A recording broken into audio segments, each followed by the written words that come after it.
All right, a very good afternoon, Twitch fans. Welcome to a brand new flight deck here with Captain Nabs today for yet another live stream. And today, as you can see, we have got the CRJ700 dialed in here. That's right, Aerosoft, I should say, has finally released their long anticipated CRJ700 for Microsoft Flight Simulator, and we are going to go ahead and take this for a flight, and I'm going to let you guys make some of your own judgments. I'll tell you some of my judgments as we go along, but I'm going to let you guys make your judgments as well about how good this airplane is, whether or not you think it's worth the money or not.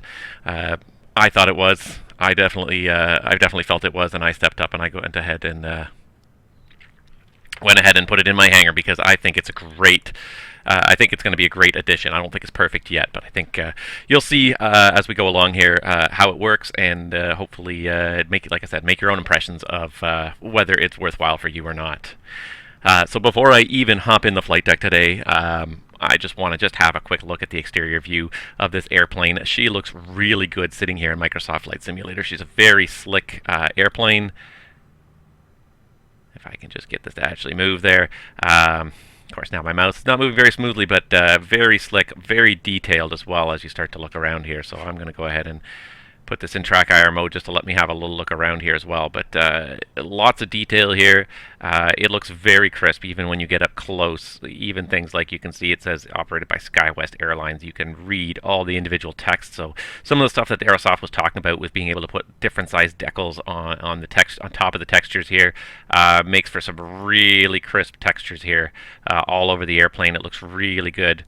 And a lot of the effects are there, so it's a really good looking airplane all around on the outside here. And of course we will be able to add some other stuff here. You can see it's even got chocks in the wheels. We'll have to make sure we remove those before we can go anywhere, so there's lots of little attention to detail here in this airplane. I'm just my first impression, just looking at the outside of it, and part of it is also to do with the platform as well, and things like the reflection of the tail there on the horizontal stabilizer. You can see the reflection of the tail, and it's a little bit textured, it's a little bit grainy, but just to even capture that effect is great. Everything looks good. The airplane looks clean, shiny. She looks pretty new, probably way more new than any real world RJ is at this point, but nevertheless, from the outside it looks really good.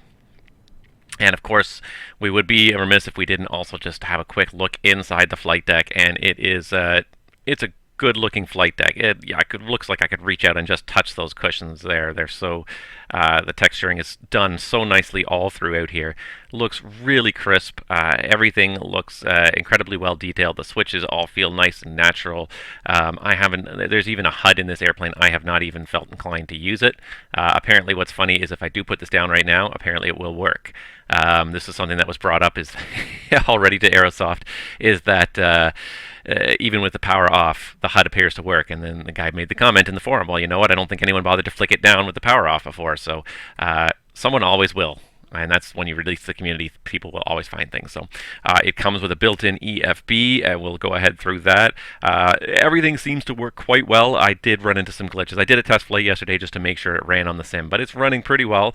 It's not penalizing my frame rate too much more than it was already being penalized. This is comparable to any of the other glass jetliners in the flight simulator world. So the Airbus and the Boeings all fly a little bit slower than the GA, a little bit lower frame rates than the GA aircraft. Anything that has a glass flight deck tends to have a little bit of a lower frame rate, but I will say it's running at about the same as the Airbus was running at before, so I don't think it's made any great difference. It is a little bit noticeable sometimes when you look a little bit around pretty quickly. There is a tiny bit of a lag, but overall it's very all-encompassing.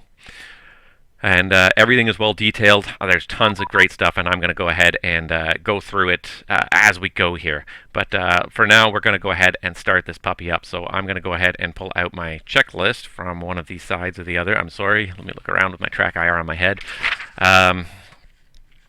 Let's see here, safety check. So in order to get the airplane fired up, Aerosoft has provided lots of great documentation, really well done, 6 different manuals to use, plus a few additional pieces of documentation just to make it that much easier to use. And one of them, of course, is just simply a checklist. So I'm going to go ahead and go through this checklist and make sure everything in the checklist is done here. So starting with the safety check, circuit breakers. will say everything is closed. This is something that Aerosoft has not modeled. They haven't modeled the actual use of the circuit breakers. I mean, to actually model all of these circuit breakers and what they do would add a lot of complexity that probably we're not quite ready for yet. Some people probably are, but in general, in the grand scheme of day-to-day operations, probably not a necessary step. So nose wheel steering switch has to be off right down here. Hydraulic pumps have to be off. They're right up here. Middle position is off. One thing about this simulator is that for those of you that are used to right-clicking, you can't right-click on anything in this simulator. Right-click does not work. So for any of these multi-position switches, you have to use the mouse wheel. Otherwise, if you just use the left click, it only moves it in one direction. So the only way to get it back or to use multiple position switches is with the mouse wheel, which is kind of not a bad thing, except that, of course, if you're not on the switch, then it does this, which is a little frustrating sometimes. And I really kind of wish we could find a better way to deal with that, because, yeah, I find myself all the time zooming in and out trying to move switches around. So things that could work a little better, but landing gear lever is down. Flight spoiler lever is retracted. Slat flaps lever is set. It's all the way up. Radar is down here, and it should be off. Right here, it is off. ADG manual release stowed, so that's down here. That would be this. It's not pulled up. Emergency flap switch, normal. Right over here, up is the normal position. And battery master switch on. So electrical panels right up here up top. This is a simple two-position switch, so you can just left-click it. And the whole thing comes to life. The screens start to come on. And APU we're not going to use just yet. AC electrics as required. So we can hook up a GPU. The switch is right here to be green if it's on. This is where we start to come into our tablet already. So click on it once just to load it up. And a lot of the stuff about the aircraft status is controlled directly through this. So there's an aircraft tab, and you can basically control everything about the aircraft, including your current state and also the default state. So you can cycle through your default states for when you first load up the aircraft, or you can go directly to any state that you want. As well, you can do all this stuff. So our chocks are in place, our door is closed when it should be open. You can even put the guardrails up. So the guardrails, and I don't know how well you can see it here, but the guardrails here are removable, because when you have a jet bridge, the guardrails would get in the way. But if you don't have a jet bridge, you need the guardrails to keep people safe going up and down the stairs. So we have to have the option to move them up or down. And so we move them down, and you'll see they're actually animated. They are moving down now, so it's suitable for a jetway. What we really came here for, though, was to bring in the power cart. And now it should be parked out here. There's the buddy with the power cart right there. He's pulling it up. And even as soon as it's up there, you can go ahead and turn it on. In use, and now everything will be powered up without wasting the batteries. As well, you can control all the other doors. You can also connect a ground air cart, and you can even control the cabin lighting for night flights or whatever. So lots of great ways to control the airplane here. It seems to work fairly reliably. Forward door, aft cargo door. Come on. The only thing that's missing is some sort of a satisfying click, or even like a little change in color momentarily to indicate something's been done. That's the only thing I have to complain about this EFB, is that it would be nice if there was a click or something to acknowledge things have been done, because there's other buttons that you press and you're not sure if it had an impact on the sim or not. So there we go. Now our cargo doors are open, the forward door, the aft door, and the catering door on the other side should also be open. If I can zoom to it, there it is. The catering door is open, and you can literally see right through this airplane when those doors are open, which is just nice. It just adds that level of depth. You know that it's not just a flat model, but it feels like there's actually something happening in there. And if you look closely, you can see, even as you scroll around, you can see through it. You can see the seats, you can see windows on the other side. You can actually see through the middle of the airplane. It's a very nice effect. All right, back to what I was doing, which is AC electrics are as required. IRSs to nav. You'll find them right down here, and again, 3-position switch, so we have to use the scroll wheel. I'm just going to move this armrest out of the way. Emergency equipment, that is just a check that you do as a pilot, but of course it's not. The equipment is modeled, but doesn't actually do anything in here. Things like the fire extinguisher, escape ropes, smoke hood, fire axe, all those sorts of things. Gear and safety pins are not modeled in this, but you would make sure that they are removed. Airplane documents, you check over everything, make sure all the paperwork's in order, the logbooks on board, etc. Hydraulic pump 3A on and off. and I'll be honest that I'm new to this airplane, so I might have to sometimes reference a few things from the Aerosoft documents here as I get this set up. So let me see if I can remember what the check is there with the, I think it's just to make sure it's off, but the Aerosoft has a great tutorial that takes you just step by step through all these checklists so that you know what it's doing. For the tutorial flight, please leave pump 3A on, off for now. So 3A, all the pumps are off in the middle position. So that's good. And FMS initialization complete. So now we can actually hop down into the FMS, and that's one of the things that I think is really going to make a big difference with this airplane versus the default airplanes and makes it so much more usable is the fact that it has a very usable FMS right here. And it's the nice thing is it has shipped with a current database. You will be able to update this through Navigraph as you go. Right now, I don't think Navigraph even supports it yet, just because it's brand new and the database is current, so nobody needs to update it yet. But I have a feeling that with the next revision on the 24th of March, Navigraph should hopefully be on top of that, and you'll be able to update this. Or Aerosoft's competitor, which I can't think of the name right now, will also be supporting it. All right. So the next step is just to make sure we initialize the IRSs so that they know where we are. So FMS position thinks we're at 4535 by 122. That sounds about right for Portland. So I'm going to go ahead and copy that in there. And now the FMSs should initialize themselves. Just a quick check. Yes, the message I got from InVATSIM was just a PDC. So we're not going to deal with that for a little while here. Now that everything is fired up, and cabin inspection is the next checklist. Cabin inspection accomplished, internal walk around accomplished, and of course we also could do get the emergency lights, make sure they are on. We can switch them to armed initially here, or to actually they were off. If we go up, that's on. We could check them and it should say emergency lights on right there. It does. And then normally they should be in the arm. Pretty much as soon as you power up the airplane, put them into arm so that whenever passengers do start boarding, the airplane is ready. So they're in the arm position. I can probably clear this master caution, master warning. And just about ready to program things in. One thing I'm going to do is I'm going to take a little bit of liberty and use a little bit of Pushback Express here with my flight today. I use that to control the jet bridge. I could also request a fuel truck just to simulate fueling this aircraft. I can also request a baggage cart and even a catering truck since the catering door is open. So I can request all of these things. They should hopefully, Microsoft Flight Simulator should hopefully deliver these things to us. Here comes the baggage guy. He's got to go all the way under because most airplanes load from the right side, but he's loading from the left. Here comes the catering truck, and the fuel truck should hopefully come as well. And this guy is actually turning around. It's not a bad set of animations.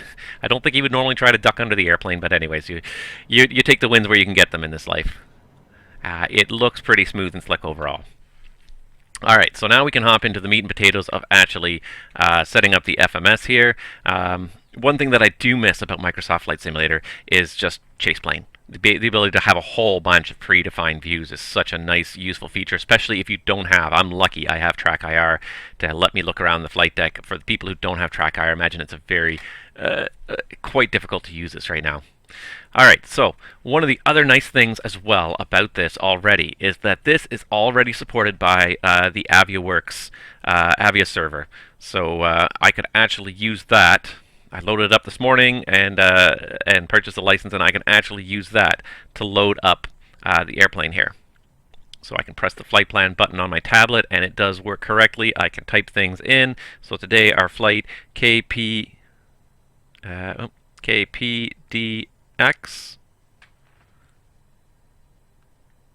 and we're going to Las Vegas. Vegas, baby!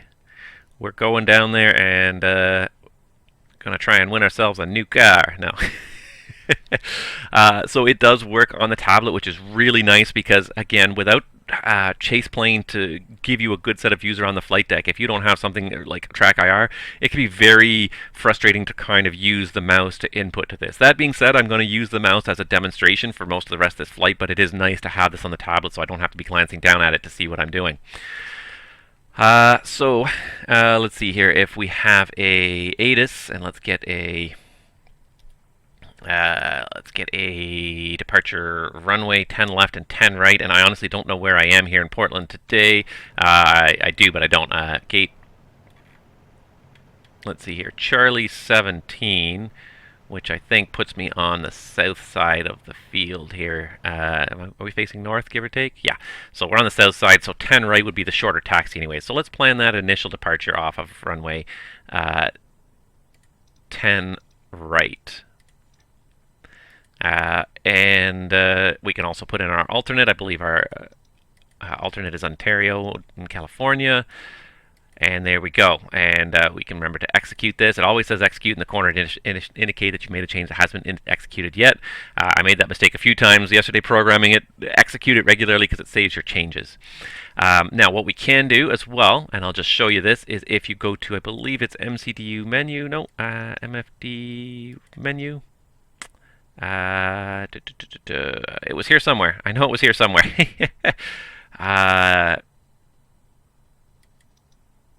Where was it? Somewhere in here. There it is, index. So go to index, and you can go to route menu, and anything that you've downloaded from SimBrief, you can load from your pilot route list. So I actually have the flight loaded up here, but I'm going to show you programming it just because it's a fairly short, relatively easy flight, and I want to show you how well this FMS works. It's one of the stars of this show here. There's really only a handful of fixes anyway, so I could just click load it, and it would load it directly into my active flight plan, but I'm not going to do that. We're going to go back to the flight plan page. Actually, no, we're going to go to departure arrival, and we're going to set up for departure off of runway 10 right. The departure is the Cascade 2 when we're doing the poly transition. Done, and you can go back to flight plan and see that it's there. Cascade 2 to Kism, and next page, poly, Cascade 2 to poly. So it's going to go all the way to poly on the Cascade 2, and then we can go ahead and put in our next fixes. So year in, oops, I think I misspelled that. It's IN. There we go. Lead at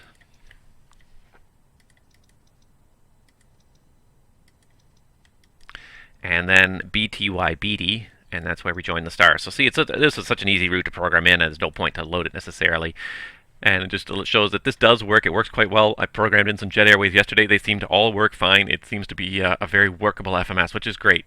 Something that's very challenging sometimes. Now, when you go to departure arrival, it automatically defaults to departure. If you want to program in the arrival, just hit the button a second time. It'll take you to the sub menu that lets you select.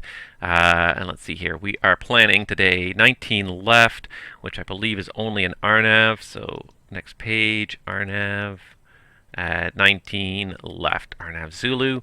I'll put the pen fix on there, and it's the Sunset 4 arrival via BD. So RS, there it is, Sunset 4 via BD, and then perfect, just flight plan. It should all be in there. I'll just go previous page to get to the end of the flight plan. No, I can't do that. Never mind.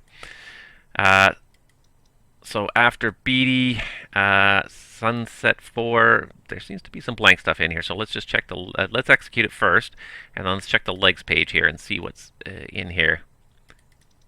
So after BD, there is a discon, and then the other BD's in here. So if I delete this discontinuity, then there's double BDs in there. There is, so I'll just delete this BD as well.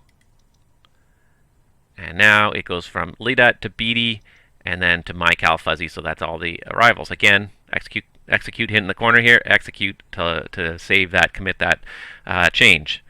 Beauty. All right. We've got that all in there. Next up is our performance. So if I go to flight plan, then it will take me to perform init. And so then we can come over to, whoa. We can come over to the EFB. All right, let me do it this way here. There we go. So the EFB is the heart of the airplane. It's a very useful tool in this airplane. It contains a performance page as well, where we can load our airplane per our preferred flight plan. I'm just going to scroll through on my SimBrief flight plan here to find my passenger load, which I have 77 people dialed in today. You can use either the keypad or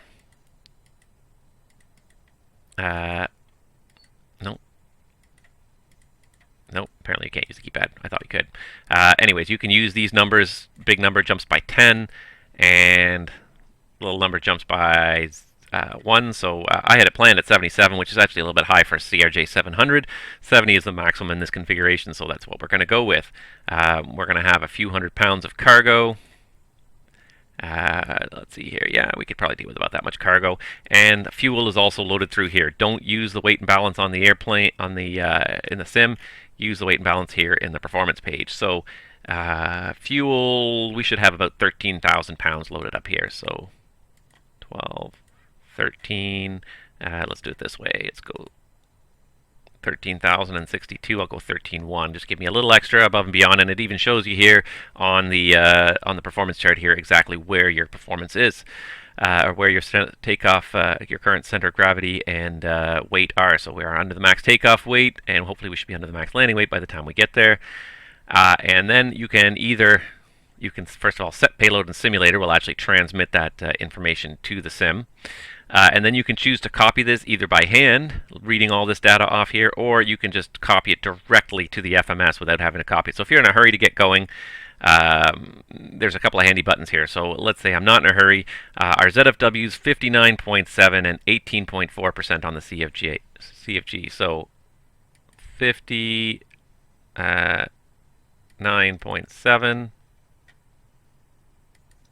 Actually, I don't think we can do the decimal. I think we have to type it in correctly, don't we?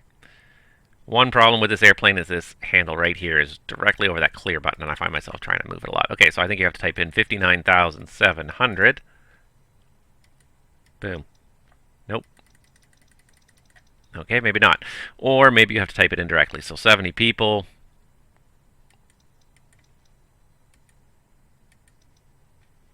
At 185 pounds apiece plus cargo. Between forward and aft, we're looking at 1,065.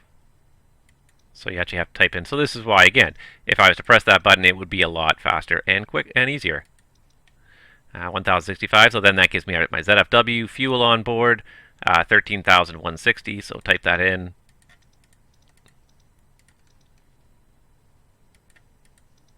Perfect.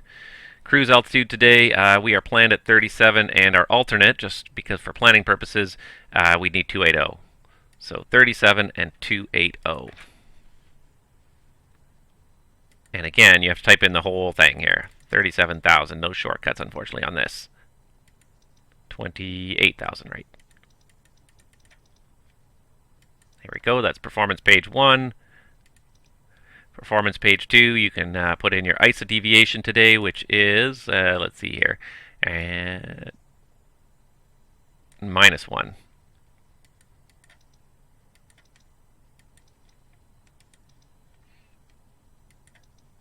And you can also put in a wind for climb, cruise, and descent. I'm not going to worry about that too much today. Let's see here, and reserves, 1650. Taxi fuel, 220 pounds. Estimated time of departure, you can put that in there, and it'll give you some estimates on what you're going to have. Destination, it's estimating 9,500 pounds based on just the current profile before we get off the ground. So we got lots of extra fuel anyways there. All right, so that is all set there per finit page. Now we can just do a performance page we have here somewhere. Sorry, VNAV page. So you can select your profile for climb, cruise, and descent, which the calculations are based on. We're doing 300. We're also predicating on Mach 80 today. Is our target cruise speed. And then for descent, we can go back to the 290 and Mach 0.74. And also make sure your speed, altitude limits are in there, your transition levels are all in there, everything is programmed in there correctly. And I think we're pretty much done with the FMS programming. So it's very slick. There's no real delay in the response to the FMS. I like the FMS. It definitely feels like an FMS should. All right. Other than that, we also just need to get some of the rest of our stuff in here, so let's go ahead and just double check that the clearance is what we think it is, which is to say 3006 on the meter, first of all, while I'm just looking at the ATIS here.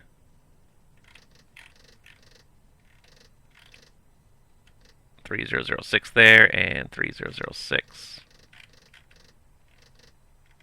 on the standby. There we go. Where's my clearance? Here it is. Okay. Type Las Vegas, transponder 1641. So where's my transponder rate? It's over here. Just learning this airplane a little bit too as I go here, so I won't pretend to be an expert, but press the button. 16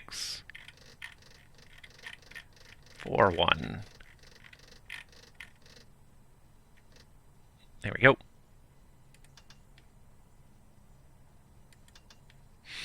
Okay, so 1641. Looks like the route is as filed. Maintains 7,000 initially. Now this is something that I did find a little bit awkward, is trying to dial in the altitude here while you've got the altitude select button within your range of sight.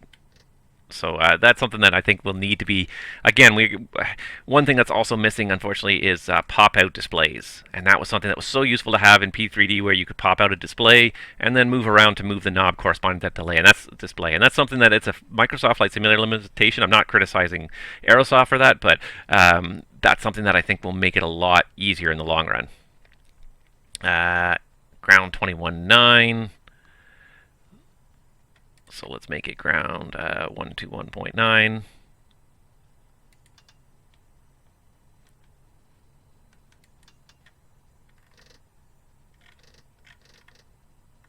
There we go, ground 21.9. So we got Portland ground up and ready to go.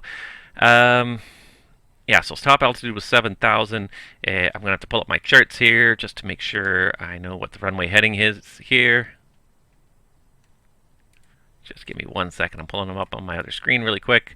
That's something else that's missing at this point in time. I think it's something that they would like to see, but based on the limitations of Microsoft Flight Simulator, putting charts on the tablet was not possible. You can't, apparently the tablet cannot, this is like the program that runs the tablet cannot directly interact with anything outside of the simulator, so it can't make calls to visit a website to pull in information. So Navigraph charts built into this, or any kind of charts built into this, are not yet a possibility. But that being said, of course, they are interested in doing it. So when the platform supports it, 103 is the course here. When the platform supports it, then you could better believe these guys will be on it. So heading of 103 for takeoff.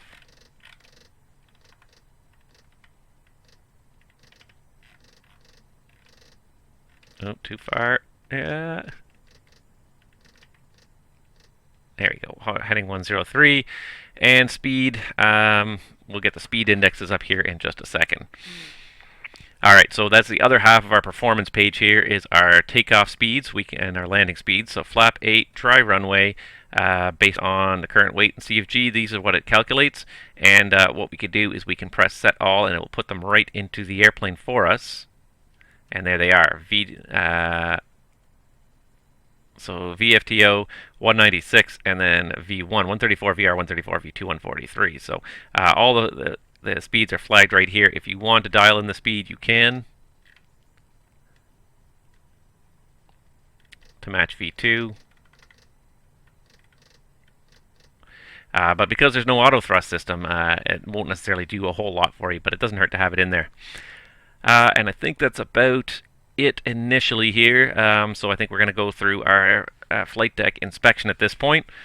Originating check actually is what it's called here. So originating check, and I'm just going to have to read it to myself because I'm a lonely pilot here. Alright, oxygen is tested.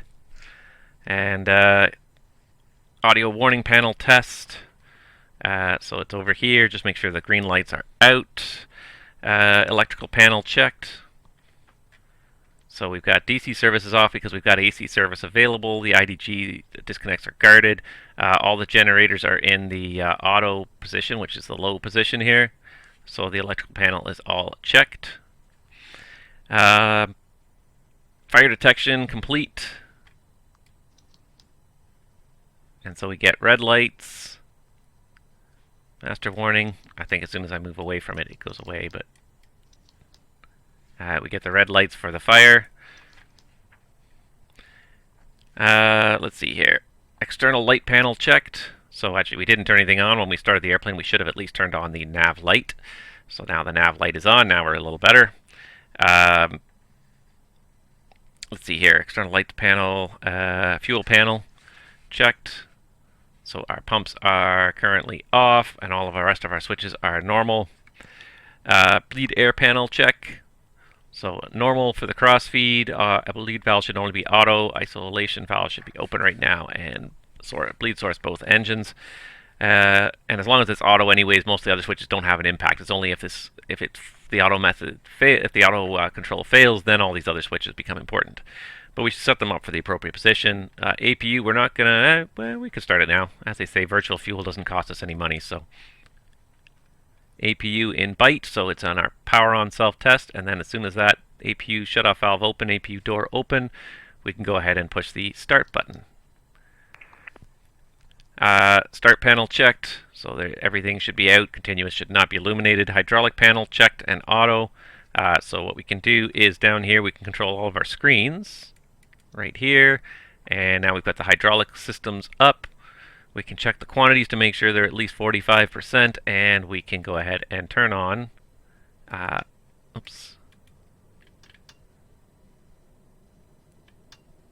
auto. I believe that should give us pressure. Nope, it has to be on. Okay, I did this once before, so I'm kind of just going through the motions here.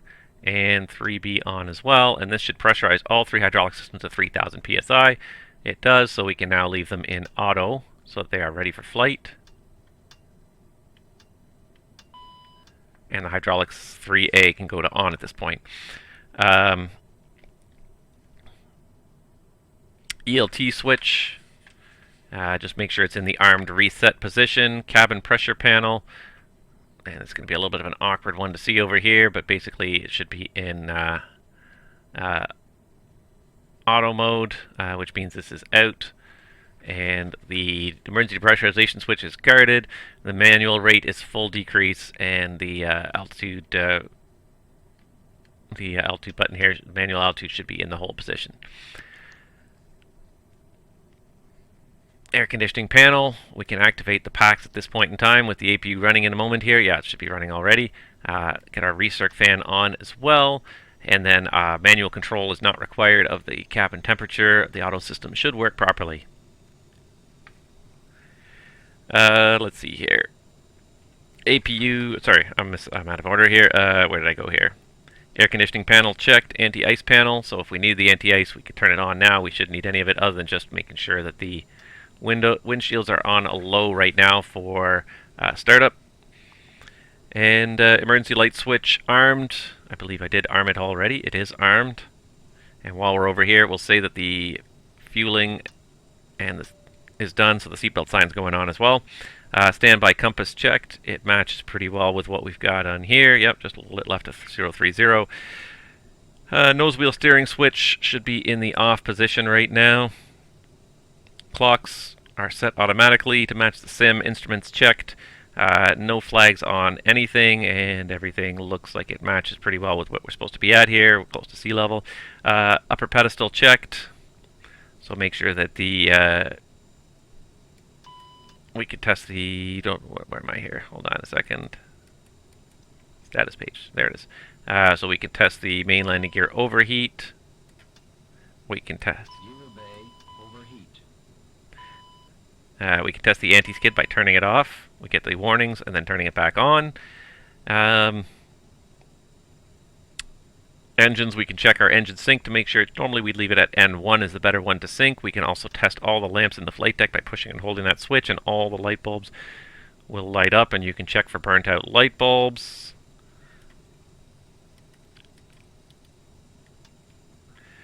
Ground proximity should not be selected, and mechanical push should not be selected. All right, let's get that speed brake lever back to stowed. Our roll and pitch disconnects are in. I'm just trying to remember now. Yeah, we don't have the thrust reversers yet. I find it funny that the thrust reversers are manually armed, and we don't do that yet. We do that after start. Instrument panels checked. So yeah, upper pedestal, it's all checked. The flaps are up. The speed brake's closed, and then the lower pedestal check here. So we got our radio stack here. We can make sure we've got everything selected that should be selected. That's out for selected. Weather radar is currently off. Stab trim and mock trim should be engaged. And yeah, our IRSs are aligning. You can check your rudder and aileron trim.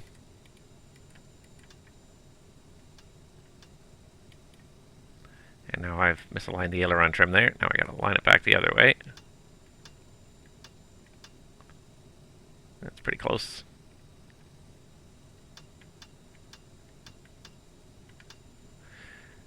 Takes a little while to get used to this, and you'll see it turns green on here when it is properly centered. So both are green. Lighting, you can control your flight deck lighting here. Your yaw damper should be on.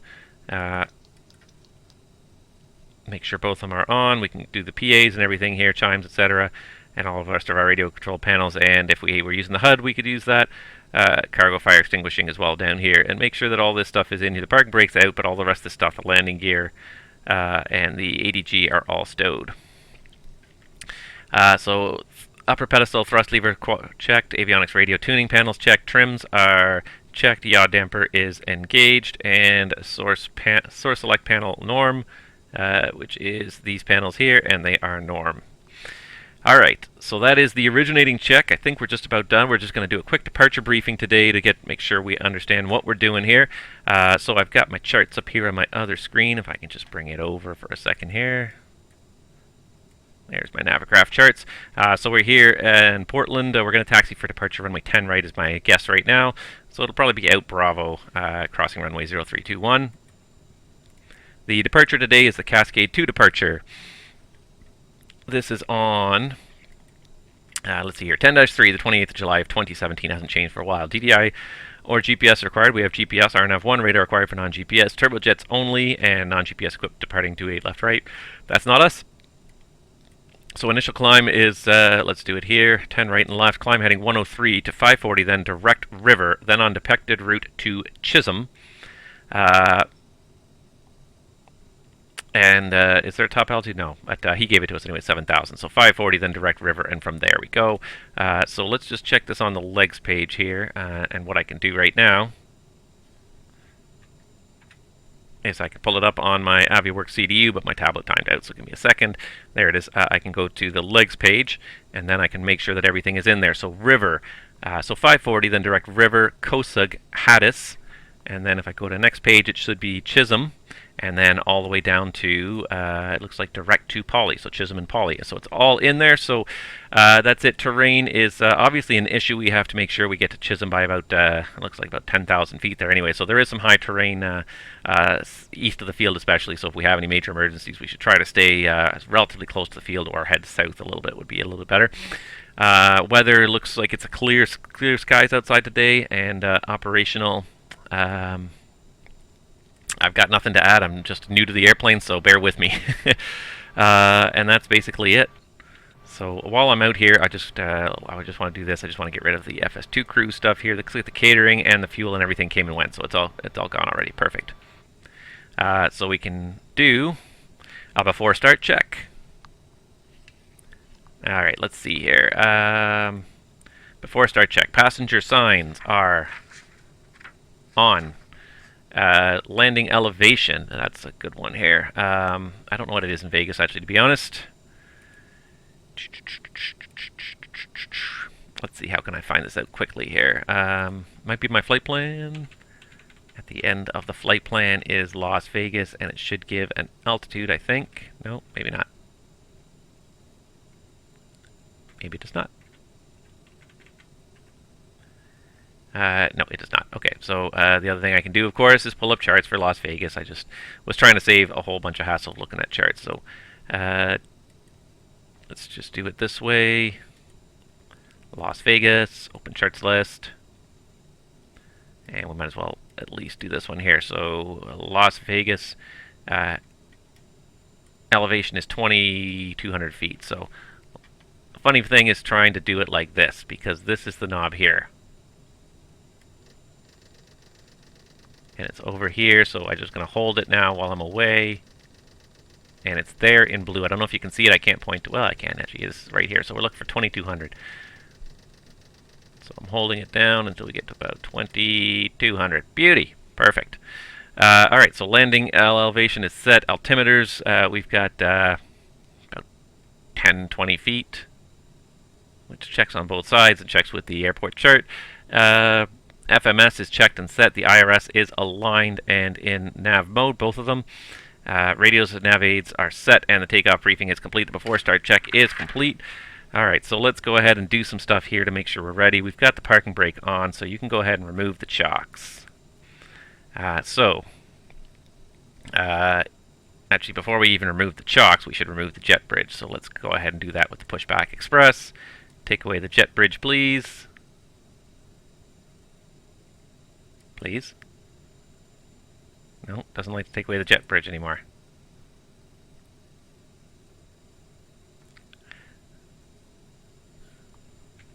Oh, wait, there it goes. Okay, just had to be patient. Alright, just had to be patient. Okay, so he's gone. So we can go ahead and put the guardrails back up, close the door, close that door, close that door, close that door. Captain, the cabin is secure. All passengers are aboard. And remove the chocks. And then the other thing we have to do, of course, is the APU is now taking the load, and so the electrical power is not in AC. And if you're not sure, you can always double check as well. There is a status page for electrical. You can see that the APU generator is what's supplying the system. So we can go ahead and remove the electrical power. Why can't I remove it now? Is it because the door is... Ah! You can't remove it once the chocks are removed, so you have to remove the ground power cart first, and then remove the chocks, because it won't let you do any of these things once the chocks are removed. Ah, very good. Okay, there you go. Learn something new.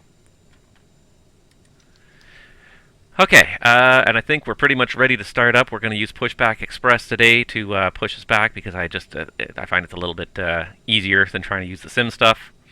And I believe I have this set. Let me just check settings. I have it set for rudder control, which is the way I like it. Cockpit to ground. Go ahead, flight tech. We are ready for pushback and engine start.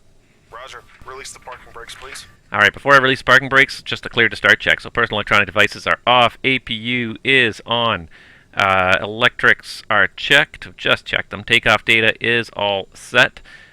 Doors are closed and locked. And again, a doors page, if you're not sure, check it. Everything's green. Beacon on. Fuel pumps and quantity. So fuel pumps are now going on. And the quantity is 13,100, which is what we needed. Hydraulic pumps auto and on. They're all auto and on, and parking brake off. Parking brakes released. Pushing back. What I find is it's weird that they don't hook up the tug until you take the parking brake off. But again, I think this is limitations of the Flight Simulator SDK. Not necessarily limitations of what Aerosoft, and in this case, what FS2 crew have done. So let's go ahead and just get to a little bit of a nicer angle. So if we were pushing back an airplane, we'd be sitting somewhere right about here. Nope, that's not what I meant to do. I meant to do...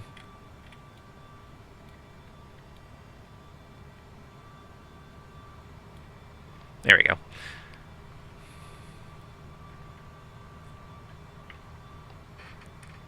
And so he's going. You are clear behind, and you can start your engines at your discretion. Let's go ahead and start turning.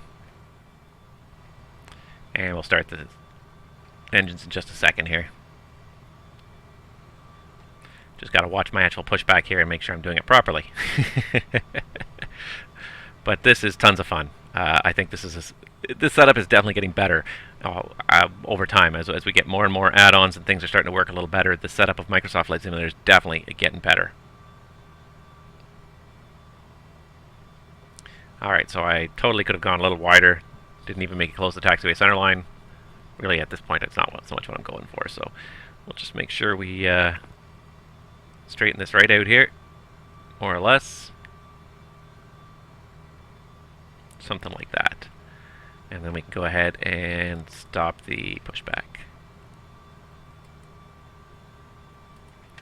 Pushback complete. Set parking brakes, please.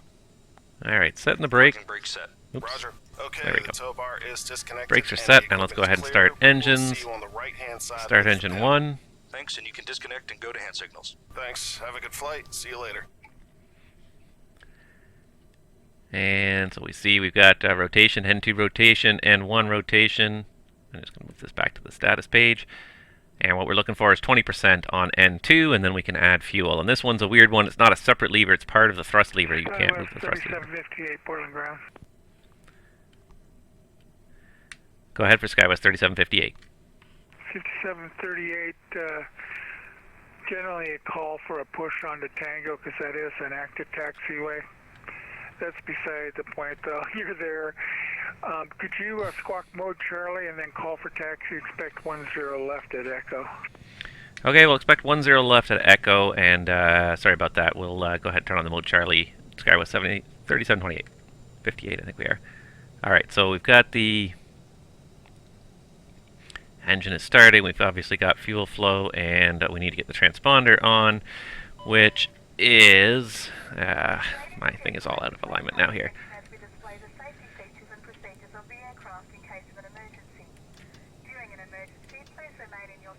Transponder's on. Altitude's on. Why is it in standby, and how do I get it out of standby?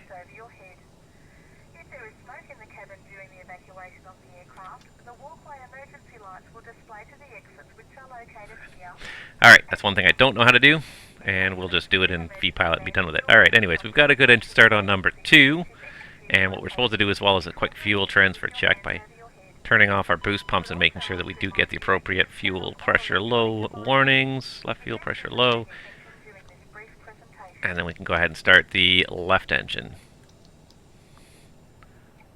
And there we go, we've got N1 and N2 rotation happening. I also tried to miss Tango taxiway, but I guess it doesn't count. So, anyways.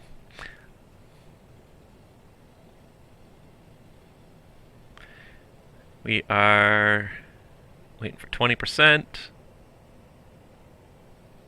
There's 20%, so we can go ahead and bring the thrust lever forward to the idle position, which is right about there. So this other one should be in the same spot.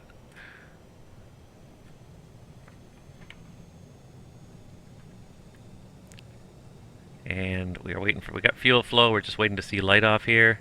There it goes, it's light off.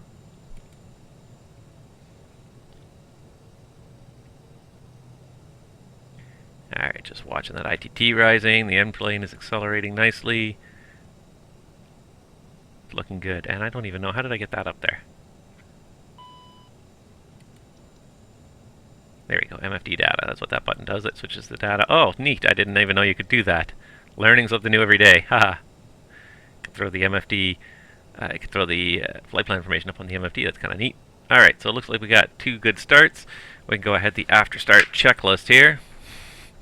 After start check generators are. Let's see here.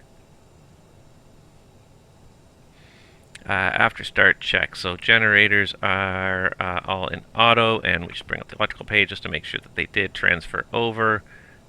Yes, I see green lines there. Those are the generators that are running. Electrics checked. Bleed valve auto.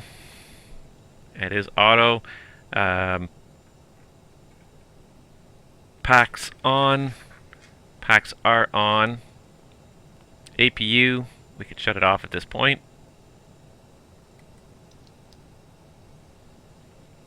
And if we go back to the status page, the APU is on the status page, so you'll see it winding down there. Anti-ice on or off. We don't need the anti-ice right now. Nose wheel steering can now be armed now that the tug is disconnected. And I think we're just about all good to go. If we do the departure from Echo, does that cut into our takeoff roll very much here? So let's go back to this one here. I just want to see where Echo is. Yeah, that's it's quite a bit shorter. Should be good enough for this airplane, but I don't know how to compensate for distance in I don't know how to compensate for distance with this takeoff calculator here. I don't know if there is any way to do it, so let me just check one more thing here. I just part of the data that we get with this aircraft, of course, is we get lots of documentations, which includes a ton of manuals. So I'm just going to try and get the quick reference guide, which has some performance numbers, and make sure, see if it's got some takeoff distances, because that's the one thing missing. We got the speeds, but we don't know that the speeds are going to be appropriate for the distance. So let's just see if there is a takeoff performance section really quickly here.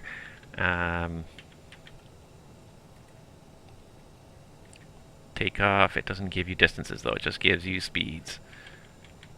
It doesn't give you a distance calculation, so that's something that's kind of missing. It's kind of important to make sure that you can actually take off on the runway that you have in front of you. So, well, we're going to try it. Here's hoping we don't blow it here. And why can't I get this back to a normal position? There we go. Portland ground, SkyWest 3758 is ready for taxi. SkyWest 3758. Still gonna get Altimeter 3006, runway 10 left at Echo. Taxi via Tango, Echo 3, Echo. Alright. Alright, 10 left at Echo, taxi Tango, Tango 3, and Echo for SkyWest 3758. And Tango, sorry, Tango Echo 3. Echo is what it is. SkyWest 3758, that's Tango, Echo 3, Echo. Okay, we got it now. Tango, Echo 3, Echo, SkyWest 3758. Alright, so this is Tango right off here, off this side, so let's go ahead and get that off. Let's get the taxi light on. And let's get a little bit of power in here. And this thing actually doesn't even really need much power to get rolling. She really just wants to roll already. And here we go. We are rolling our first flight in the CRJ. And I love it. You get the little shimmer of the smoke out the back. That's a nicely done effect. It's a simple effect, but it does add some life to the airplane. It makes you think the engines are actually pushing some fuel and some exhaust in that direction. And one thing about this airplane I have already noticed is that it really does tend to go. It's got a lot of get up and go to it. So as soon as you even just release the brakes, she just starts rolling. Okay, we're not going to hit the trucks then. Out of the way, truck. Playing chicken with an airplane, are we? Alright, so this should be Tango 3, and then it'll be a left turn on Echo, and the runway is literally right there. So we need to do a taxi check as we're going here. Taxi check, slat flaps. So we're set for a 8 flap takeoff, so we're just waiting to see it go here. Slat flap is 8 set and indicated. Electrics, again, we can check it again. If I can find it, there it is. That's the button. And looking outside to see where we're going as well. Everything is within limits. Bleed valves, again, auto. Oh, sorry, I'm looking in the right place. Slat flaps, instead indicated. Flight controls, checked.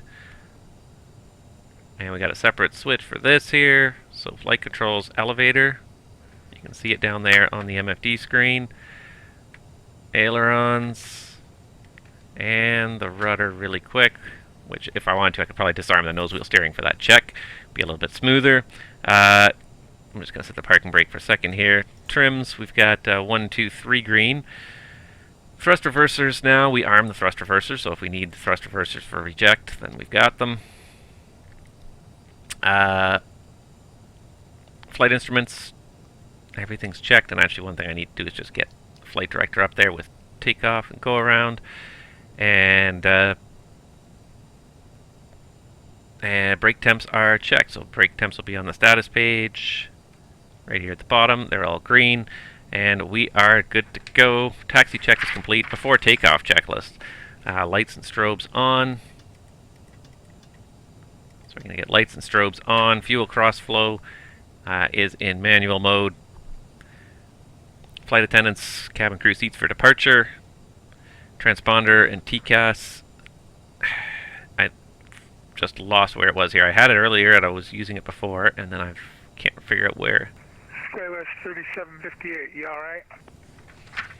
Yeah, SkyWest 3758 will be switching to Unicom momentarily. SkyWest 3758, are you facing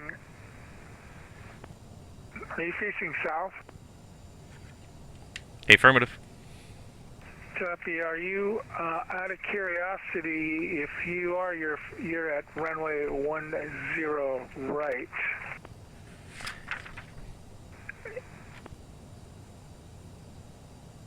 Remaining runway from departure at that point is 6,250 feet. Oh, 10 left. I'm sorry, you said 10 left, didn't you? Yes, it did, sir. That's okay. If you can, if you're okay with 6,200 foot and want to accept Echo, I'll agree to that. No, we'll just give us 1 second here. We'll taxi for 10 left. No problem. Just do a 180 at your discretion and echo to once you're left.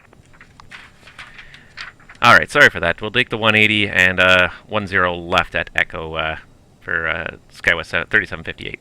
See, and this is why I'm focused more on this airplane and not so much No problem. on what on the taxiing and everything else. Okay, crew alerting service, so that's good. So yeah, so the only thing we got to do is actually taxi to the correct runway for departure. And nobody on my stream caught that, did they?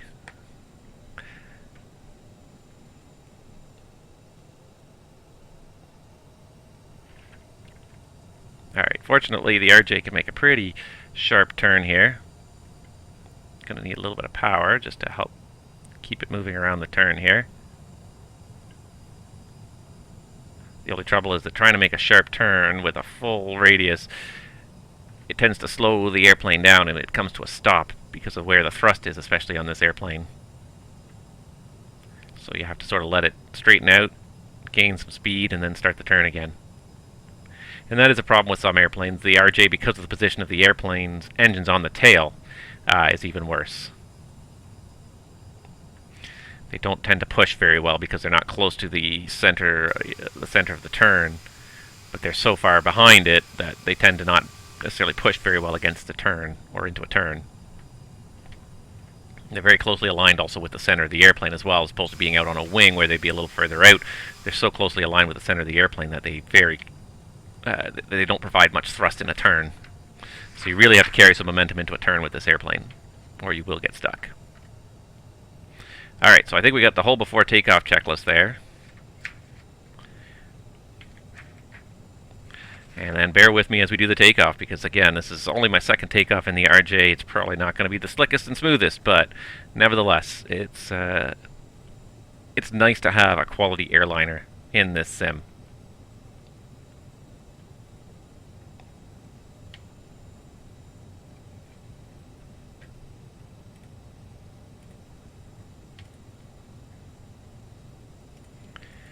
Alright.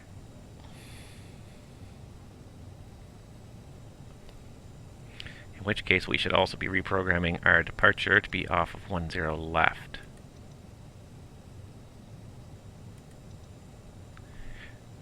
SOS 3758.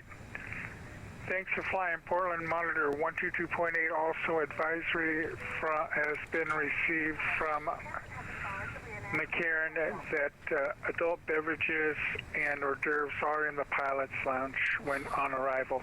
Have a great flight.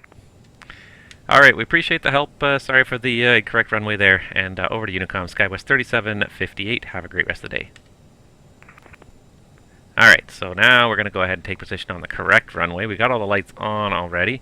And we're just going to switch to Unicom.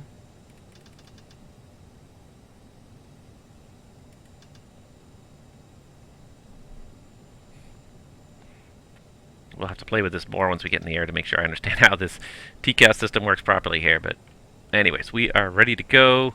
Nobody's coming in. We're on Unicom. Portland traffic. SkyWest 3758 is taking position runway 10 left at Echo for departure.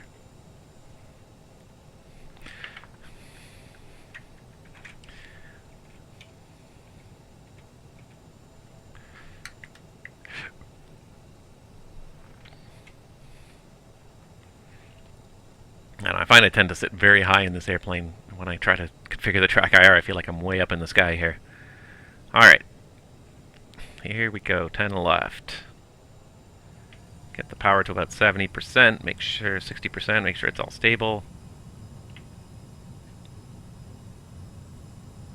Seems pretty stable, and then we just push it up into the, that's climb.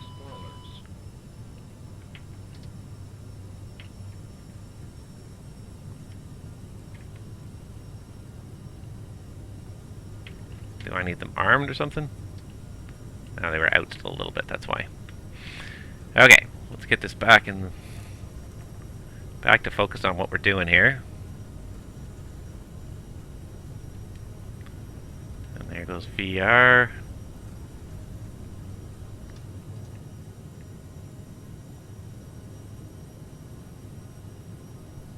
Positive rate, gear up.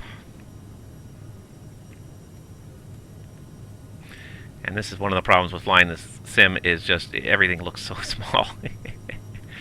Alright, so let's go ahead and go nav mode, and let's go speed mode as well, and that'll command us to follow the departure.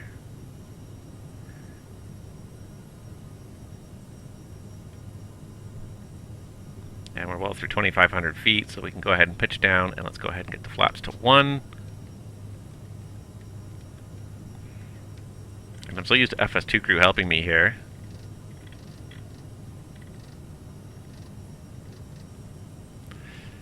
And there's 200 knots, flaps up. So used to FS2 crew helping me with setting speeds and stuff like that. That is very difficult when they're not helping me anymore now. Alright, but there we go. We've got the airplane airborne, under control, and we can go ahead and engage the autopilot. And then we can just take a moment to just enjoy the airplane from the outside.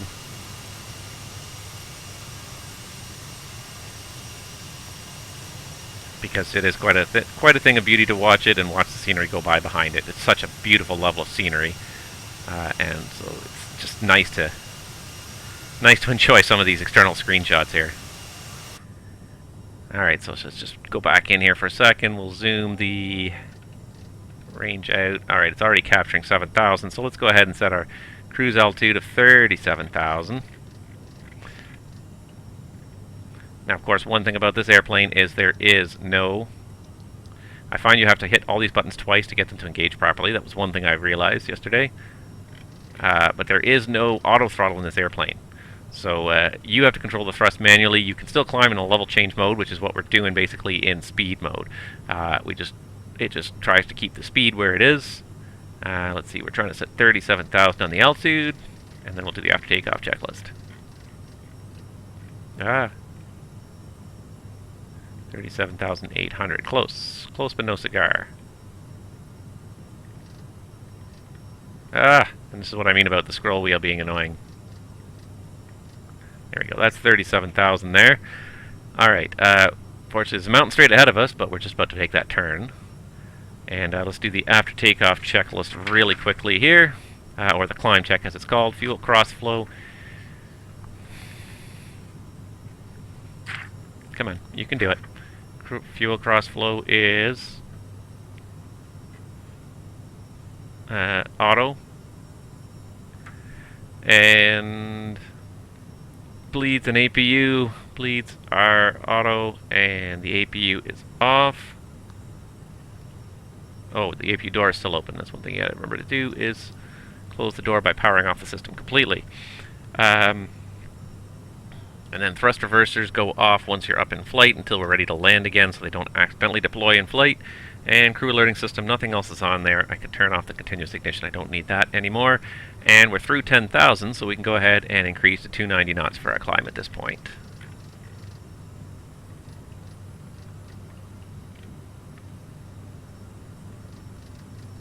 There we go. And we are away, ladies and gentlemen, in the CRJ, on our way over to Las Vegas.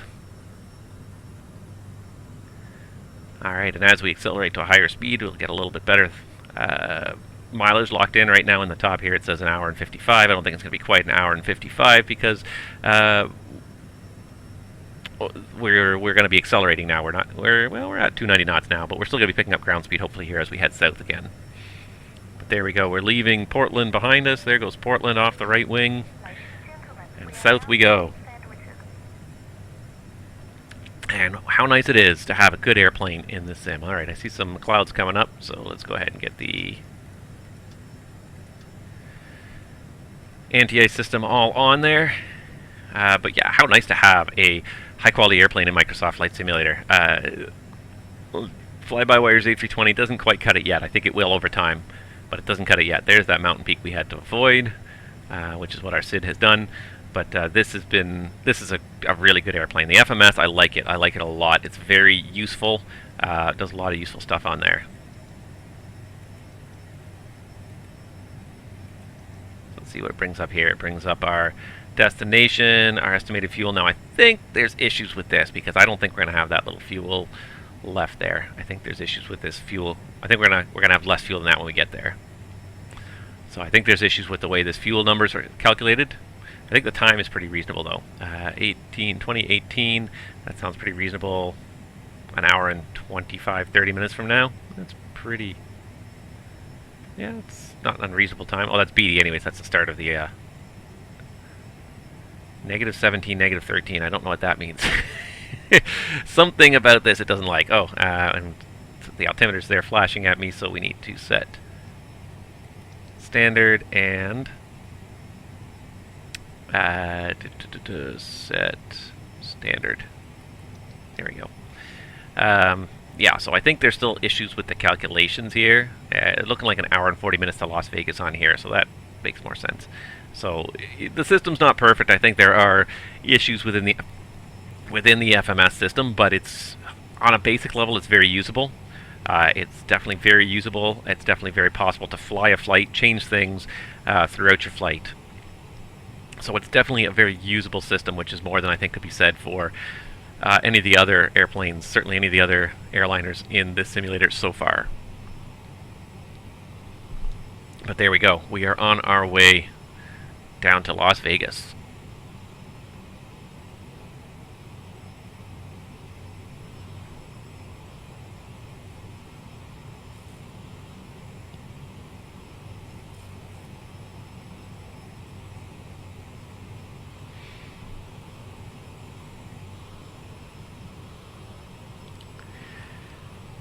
So overall, my impressions of this airplane so far are pretty favorable. I won't say it's perfect. There's definitely a few glitches. I had a little trouble yesterday trying to shoot the ILS, so we'll see what happens when I try to shoot the RNAV into Las Vegas. It has its moments. It's not perfect yet, but it's definitely a good start. It's definitely a good start. Certainly, the level of interactivity in the flight deck makes it feel very usable. Most of the flight deck you can utilize most of the stuff in the flight deck. It all seems to work for the most part. I don't know how to get the transponder on. That's one thing I have not yet figured out, and I might just have to read about that too. Let's see here. Because it seems to be TCAS mode, auto, standby, TA only, altitude above, normal below.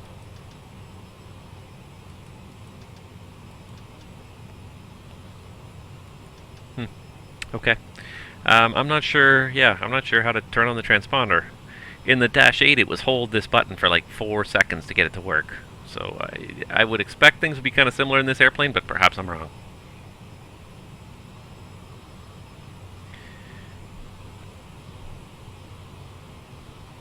But it's definitely a step up from anything else that's been available in the sim, so I like it so far. I still have some things to learn. I won't claim to be an expert at this airplane by any means. This is the second flight I've ever done in the RJ, so it is a new airplane to me. But it's not a bad airplane. I think I missed a few steps here and there in the startup flow. Now I'm looking around and things I remember checking yesterday, and I was trying to get it going a little bit faster, a little bit less reading. Yesterday I think it took me like 2 hours to get the first flight going just because I was not certain about a lot of things with the airplane.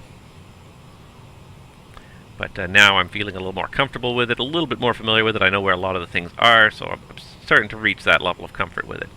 I'm just not sure where all the controls for the transponder are, to be honest.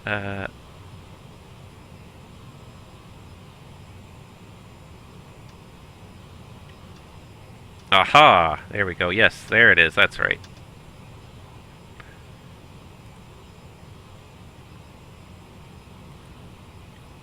I knew I did it yesterday. This is it right here. This knob right here, left or right, select system 1 or 2, or be in standby. That's right, okay. I remember I did it yesterday. It just, so much stuff to learn here. I've never flown the RJ before. It's not a bad airplane to fly. A lot of it is very comfortable. If you've flown any jet, you're going to feel reasonably comfortable in it, but it just takes a little time to get used to all the different systems that are perhaps different from what you've done before. Now, in terms of getting more stuff onto the PFD, our EFB can help us with that. The options in the EFB will let us turn on what we show on our MFD, so we can turn on high altitude nav aids only. And it didn't show anything. Oh, because I didn't hit save. Save. Nope, still nothing. Airports I'm pretty sure worked yesterday. Save options. Nope, apparently not. Why is it not working today?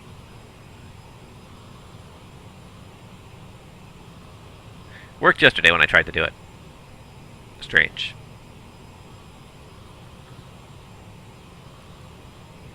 Oh well. But there are quite a few useful things in here in this tablet. First of all, buried in the tablet. First of all, the checklists are also here. So if you don't have a paper copy, and I just printed out a paper copy because I find it's easier to use than looking over here constantly. Certainly, especially from a simmer's perspective, where you can't, it really is distracting to be looking over here to read stuff.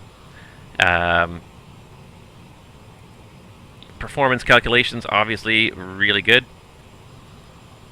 Aircraft systems, and then maintenance as well. So anything that any of the systems that you can set off, so you can refill the crew oxygen if it's low. You can reconnect either of your IDGs, your generators, if you disconnect them. Maintenance can reconnect them. You can stow your air drive generator.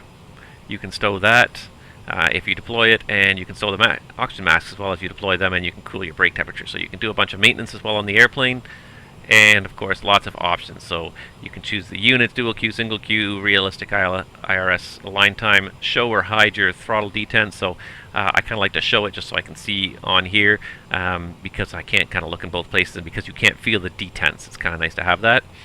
And on the next page, lots of other options here for you to turn on and off things that happen in the airplane.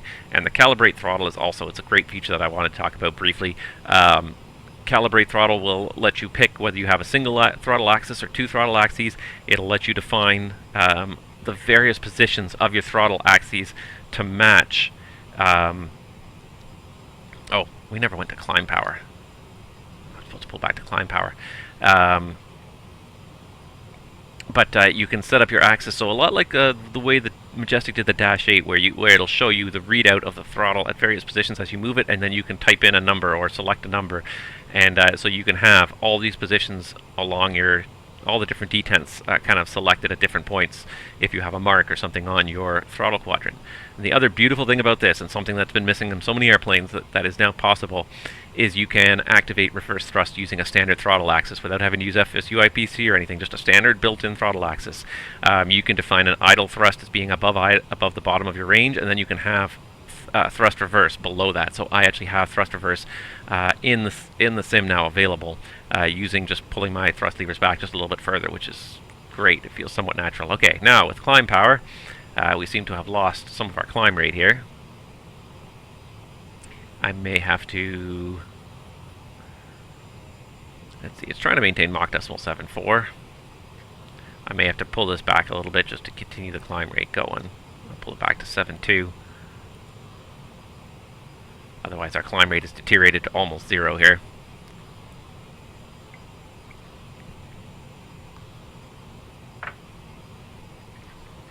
But we are on our way, and just going to have a quick look at my other screen and see if there's any other ATC online as we head downstream here.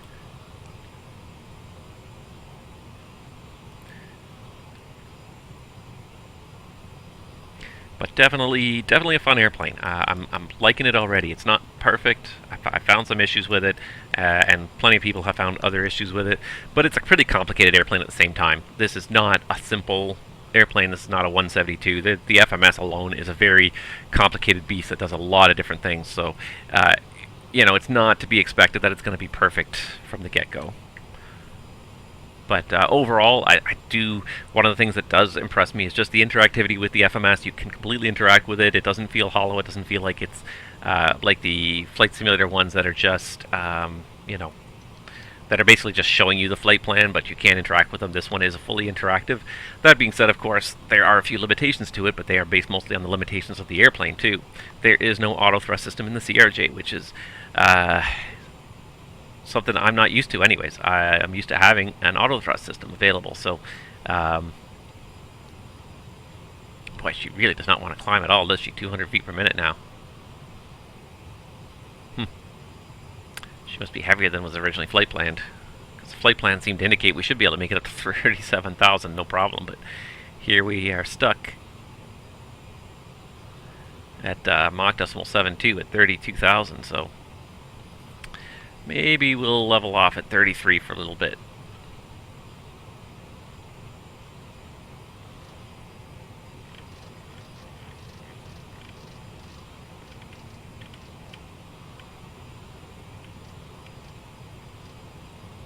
unfortunately now it captured that altitude. So we'll go back into speed. And let's just see if we can at least get to 33,000, and maybe we'll just hold there for a little bit. Burn off a little bit of fuel before we try to get any higher.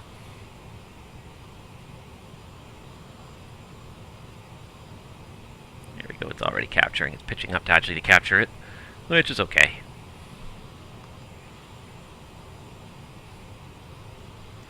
One thing I haven't actually played with in flight here is the HUD. There is a nice HUD.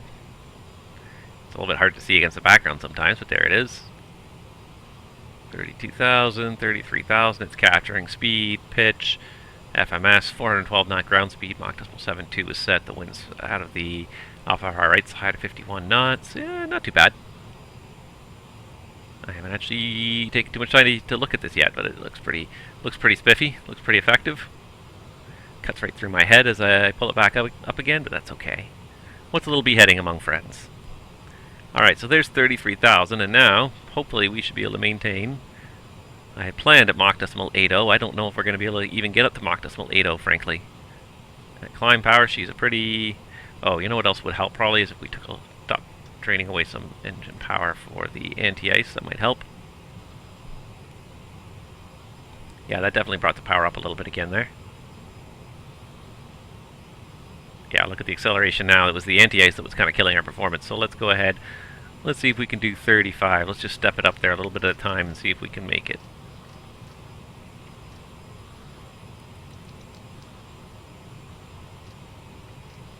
So Mach decimal 7.2, yeah, that's what was doing it. The anti-ice I still had on was pulling away enough engine power to reduce our performance. So there we go. Now we're getting a little better climb rate out of it. So learning as we go here. This is a new experience for me here. It's definitely it's a new airplane. Learning how it works, learning how it runs, learning how to get the airplane to perform how I want to perform. But it's overall a pretty nice airplane. And again, we could take another look at the exterior details, but they look pretty toasty here. Everything looks very crisp on this. Nothing looks blocky. Nothing looks pixelated at all. The textures don't look pixelated at all, which is great. The external model just looks absolutely beautiful.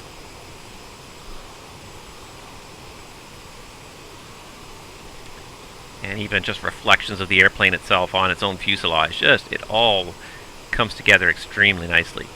All the probes look crisp. The only thing I noticed that maybe looks a little bit simplistic, I think, is the windshield wipers, perhaps. Look a little bit simplistic. But that's about it. Most of everything else, the probes all look pretty accurate. Everything else looks really quite good on this thing here. I didn't actually see the slats and slots when they were extended, so we'll have to have a look at them again at some other point, see how they look. But everything looks very crisp. I don't see any pixelation. I think this new decal technology that they were talking about of applying different textures, this different resolution decals across the airplane, has really paid off. But everything just looks so slick on it here. A lot of time was spent on this external model. It's obvious just to look at it. And ditto in the flight deck too. All the switches look pretty good. I would say the metal switches could probably look a little shinier maybe, because a lot of these metal switches would be kind of shiny, especially if they catch the light a certain way. So that might be a bit of a shortcoming. Okay, we did make it to 350, so let's go ahead and pump in 370 then.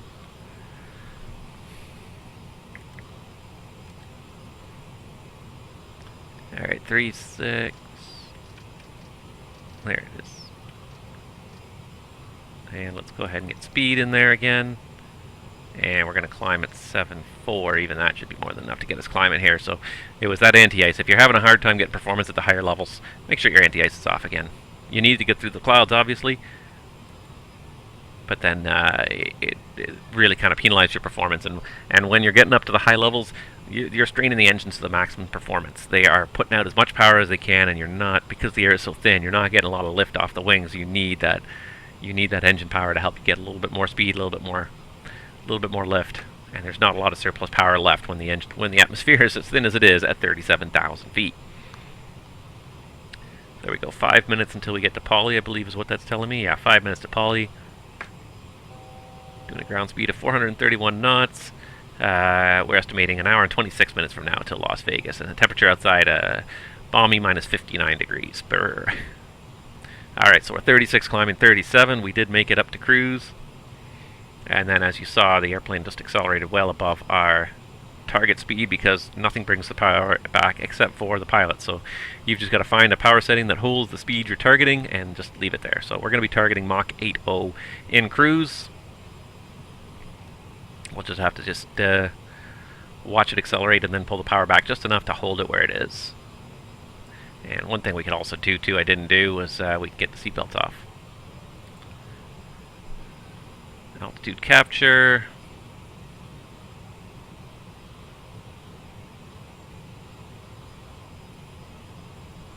But yeah, I do miss, things I do miss about P3D is I miss being able to pop out some of these screens, just so that when you're scrolling around the flight deck to move a switch or something that's relevant to the screen, you know, setting an altitude, you can be looking over here with a pop out over here in the corner and you can see what you're doing. And also on the takeoff roll and landing, it's nice to be able to see, you know, the primary flight display a little closer to kind of a natural size. When you have a you know, a monitor that you're trying to look at everything in your flight deck on, and your monitor is only a certain size, you know, it's only whatever, you might be 27 or 31 inches across or whatever it is, not trying to represent the whole flight deck. So then the PFD ends up being very small on that monitor, so being able to pop it out and bring it to a more normal size is a very nice feature. I realize that's a limitation of the platform. I'm not blaming Asobo at all for that, but that's something that, yes, you want like a fairly realistic flight deck, but that was something that made the flying a little bit easier to do by bringing it close to a real size.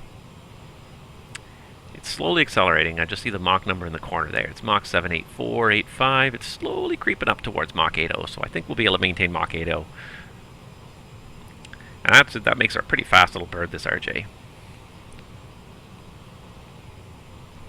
Pretty fast, but also fairly fuel efficient. We're only burning, at this power setting, we're burning, well, 3,500 pounds per hour. But if I bring it back even a little bit to maintain speed now, it starts to really bring back that... Alright, there's Mach 80, so let's bring this power back just a little bit. It really brings back the fuel consumption. I had it yesterday doing Mach 7.6 or something like that, and it was only burning 3,000 pounds per hour.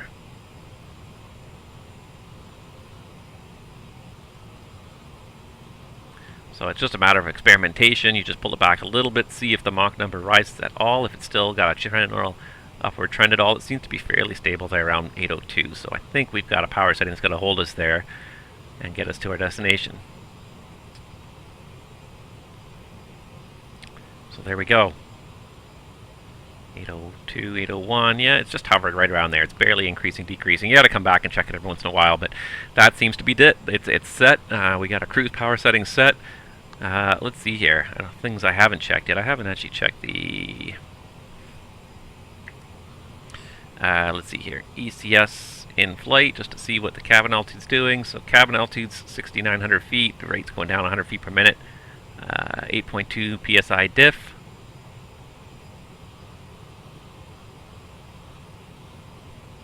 And there we go, and it's 21 degrees is what's selected, 21 is what it's actually getting to, 23 shows you what's coming out of the air conditioning packs, 28 and 31 degree air, so it's looking pretty good overall. What other screens can we bring up here? ECS, hydraulics, everything should just be running at 3,000 psi.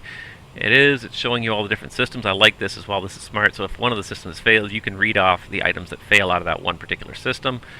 Let's see here, what else we got? Electrical we've seen a bunch of times, fuel system. Fairly, oh yeah, it's totally simple here. There's our APU, there's our engine, so fuel pumps are sucking in from the center tank, doesn't have anything but from the wing tanks, and just routing directly into the wing tanks. Looks like the APU normally feeds off the left side, and there's a cross feed valve as well that will allow us to cross feed things. Very good. Yeah, I'm just totally learning this airplane as we go here. This is a new airplane to me, so I'm enjoying the chance to really learn it here. Flight controls we've seen, anti-ice. So it looks like the inputs to the system are open, but then the outputs from the system are closed. Nothing's actually running right now. Doors. Select menu. Does menu do anything? Menu. What does menu do? Fuel used reset. Cancel. Alright, let's not do that. If I hit menu again, will it just get rid of it? Nope. What if I just hit stats? Will it just bring up anything again? Yep.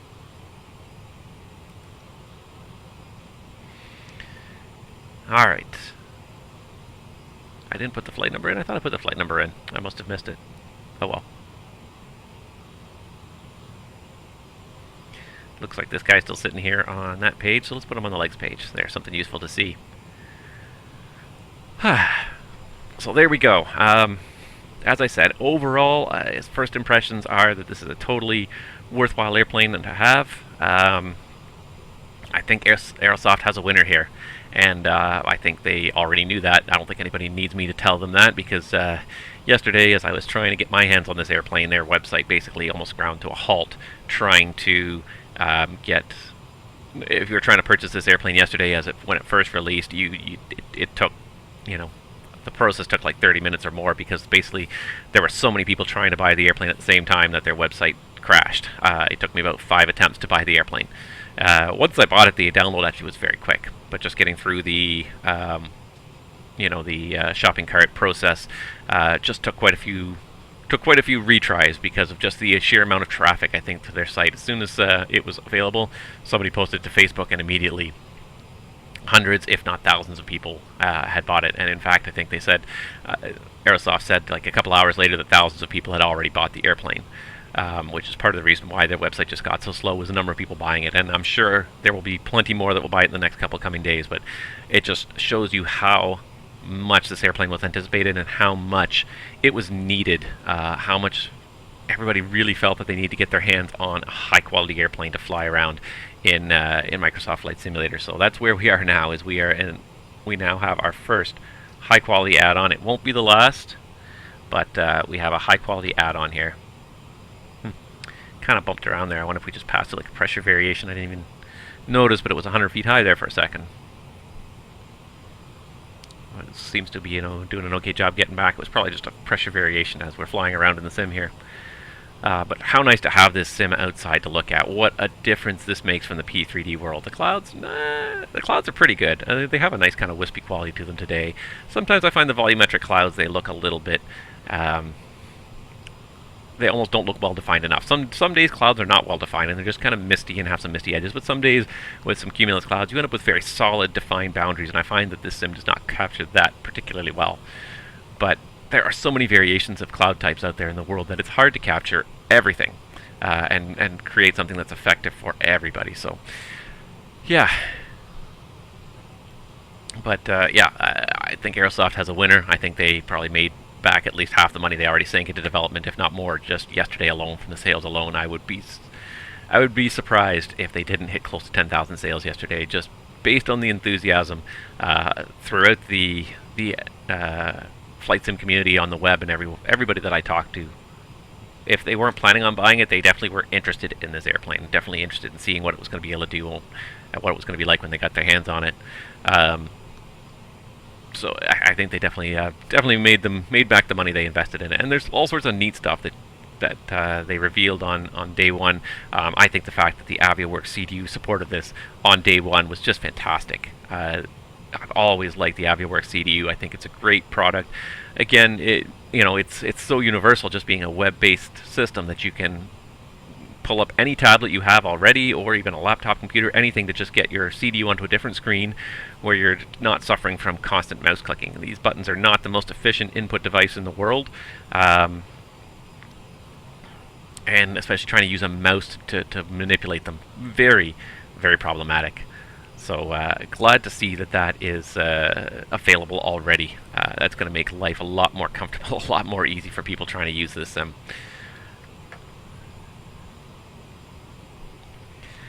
The other thing I think that's going to make the sim, make this a lot more usable in the near future is, as I said, some better camera controls. And again, Aerosoft is kind of at the whim of Asobo, so Asobo kind of needs to get up and either do something about this, or we need to see a good third-party developer. Again, Chaseplane was a fantastic add-on, worth every penny I paid for that add-on, that's for sure. I say that about quite a few add-ons, but Chaseplane was definitely worth it. Usable in every airplane, so flexible, and you could and so customizable. You could define everything you want. I'm kind of stuck with the views that Aerosoft has decided that I need to have for the CRJ, which they are smart. There's kind of a slightly more up view, which makes it easy to see the overhead panel, a slightly more down view, which makes it great for the pedestal, and then, of course, the EFB view. Those are the kind of the three views they have, and they are pretty good views to start with, but, you know, it would be nice to have one that's kind of dedicated to the FMC, maybe one that's kind of dedicated to the FO side. Like, Chase Plane is just great like that for defining different views, so I hope that there is a plan in place to bring Chase Plane to, or something similar to this platform, because it was a fantastic product for P3D, and it needs to transition over.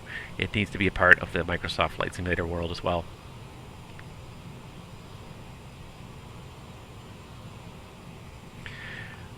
There have been a few issues reported. Some people have had crash to desktops. I haven't had too many issues with it from a crash to desktop perspective. There have been a few autopilot and autoflight issues. As I said yesterday, I had a problem intercepting the ILS, and it wasn't even the glide slope, which apparently a lot of people have problems with, but it was the localizer that caused me a problem. I could not get the localizer to capture to save my life. I'm just going to bump this up here. This knob doesn't do anything, but it serves as a nice reference point on there. Just be nice and pink there so I can see what it says. Yeah, I tried to fly the ILS approach into Portland yesterday, and I was not able to fly it. I ended up, it sort of started to capture, and then as soon as it started to capture, it shifted to full right deflection, and it kept on just turning right to try and recapture it, and it never captured the localizer, and I ended up having to disconnect and just hand fly it in, just using kind of the waypoints on the FMS and just visual. So I'm curious to see if it works. I'm going to have to try it again, obviously, on more flights. But this one, Las Vegas is we're going to probably be doing the RNAVs most likely into Las Vegas, which will be a different animal, so we'll see if that works or not.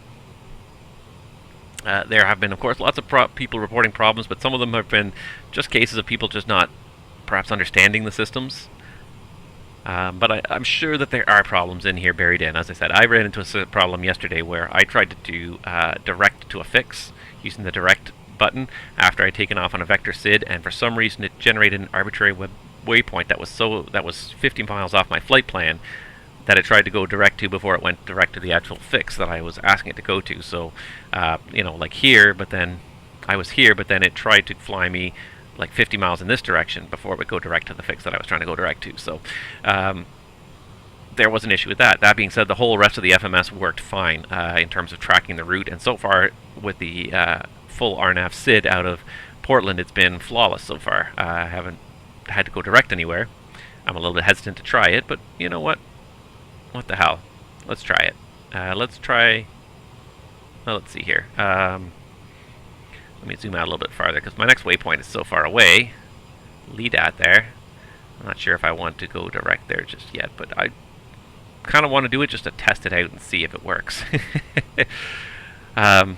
One thing I will say, though, about Aerosoft 2 is that they do support the community. They do support their products. There's quite a few developers out there in the world that, unfortunately, when they do put something out there, if you have problems, they tend not to be very responsive. There are a few developers like that. They put tons of products out there, and then they don't really answer any requests for assistance. And I'm not expecting, like, you know, gold-plated coming to my house and doing it for me kind of assistance when, you know, you pay $40 or $50 for an airplane. But at the same time, you can't just put it out there and not support it. If something's not working, you need to at least investigate why it's not working the way it should, and is it something with the user system? Is it something with your system?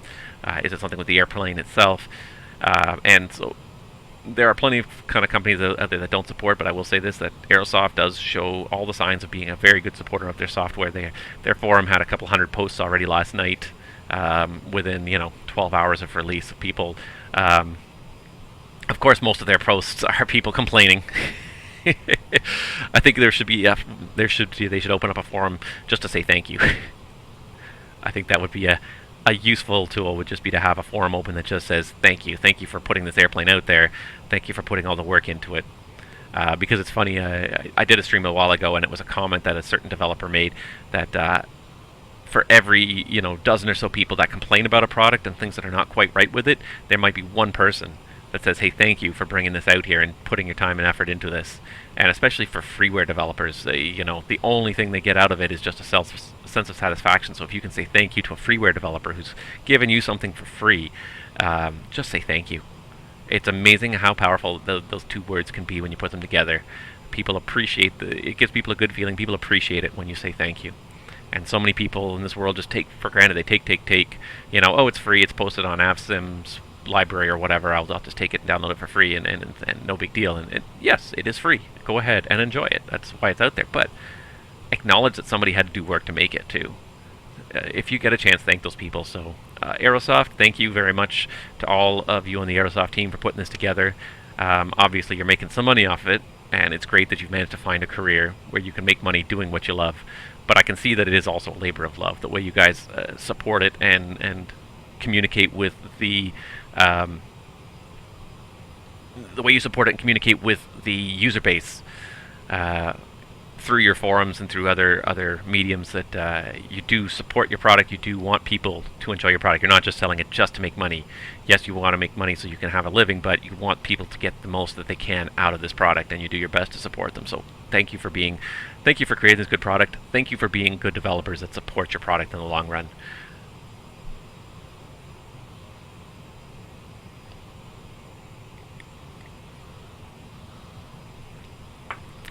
Quiet down, VATSIM though. all the VATSIM controllers are also all flying the CRJ. No, there's quite a few controllers online. That's not really true, strictly true, but it's just funny because it just feels like it. I'm in a very quiet corner of the world. Maybe there'll be some control on when we get down to Las Vegas. LA Center does usually a pretty good job of providing control services pretty regularly. Just looking at the top of the screen there, it says about 55 minutes remain, so we're about halfway down to Las Vegas. We're going to want to start setting up for arrival sooner than later because there's lots of things to set up, and I'm not totally familiar with it. I tried to set it up yesterday, and I was so rushed through it at the end of the day that I don't think it was all very well set up. So, first of all, let's do performance, and let's just do landing speeds.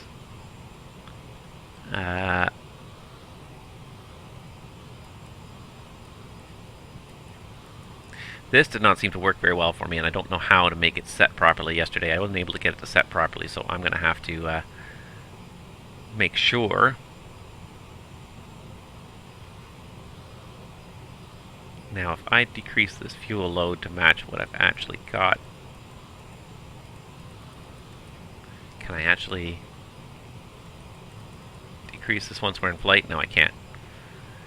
Which is fine, it makes sense, but then how do I know that the landing speeds are correct? So I may have to just calculate them manually. Fortunately, Aerosoft did provide a full set of takeoff and landing data cards with their sim, so you can pull them up for all the different weights. If I can find it here, it's one of these sheets I printed out. I think it's this one right here. There it is. So you can estimate your landing weight. So, for example, our ZFW 62,000, we think we're going to have 8,700 pounds of fuel. I think it's going to be closer to 6,000. So 60,000 plus another 6,000. So we're probably going to be landing around 66,000 pounds. So let's see if I've got numbers for 66,000 pounds. 62, 64, 65, 66,000 pounds. There it is. Alright, so I found the numbers. And so you can find your landing numbers there. Let's see, your takeoff, landing. So if we were to do a flap 45, which as I understand it, flap 45 is the standard landing. It's always full flaps for landing. It's VREF of 134 at 65,000. And it's also got maneuvering speeds, minimum maneuvering speeds for all the different flap settings at various... so you could have this up here in front of you while you're trying to fly the approach, which would be very useful. Other things it's got in here, it's got all the takeoff speeds here, flap retraction speeds, etc. And approximate single engine drift down altitude, flight level 250. It gives you the VMO and VFTOV en route. So it gives you various data, so you can keep the takeoff and landing data cards handy. It does have a VNAV system in the FMS. However, the VNAV system is advisory only. You can't couple the autopilot to the VNAV system because there's no auto thrust to reduce power, so you have to still descend in either a speed mode or a vertical speed mode, which we're going to normally use vertical speed.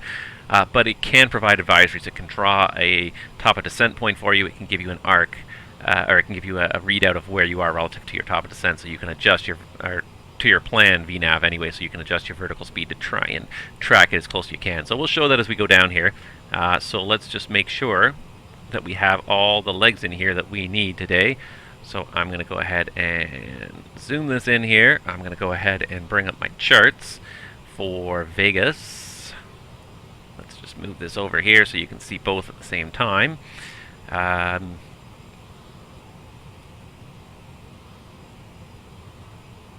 We're still moving, right?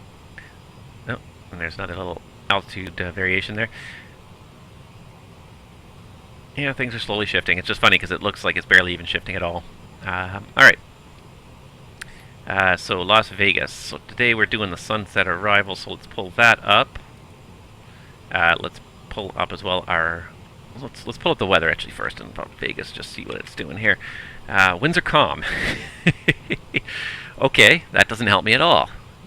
That is absolutely zero help. Since we don't have anybody online as in terms of ATC,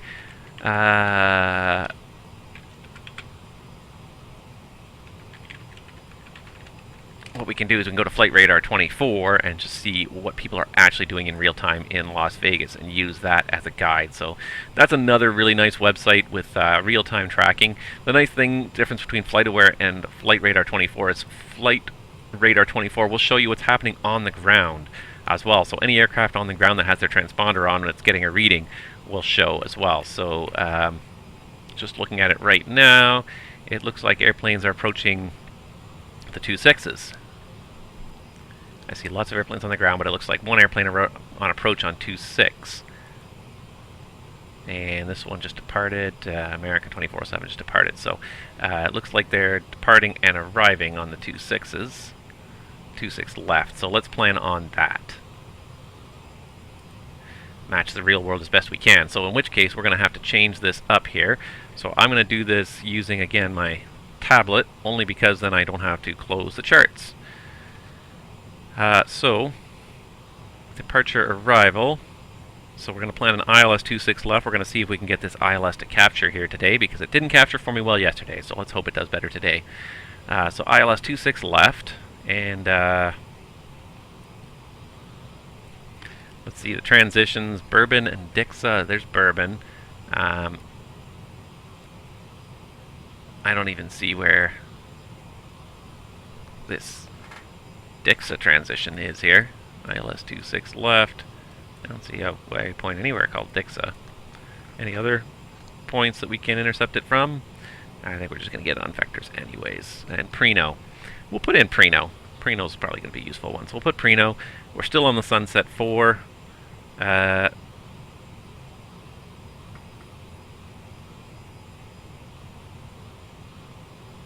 And now, if you look at the legs page there, BD's in there twice again, so let's see if we can delete that, and then delete the extra BD, and then we can execute that.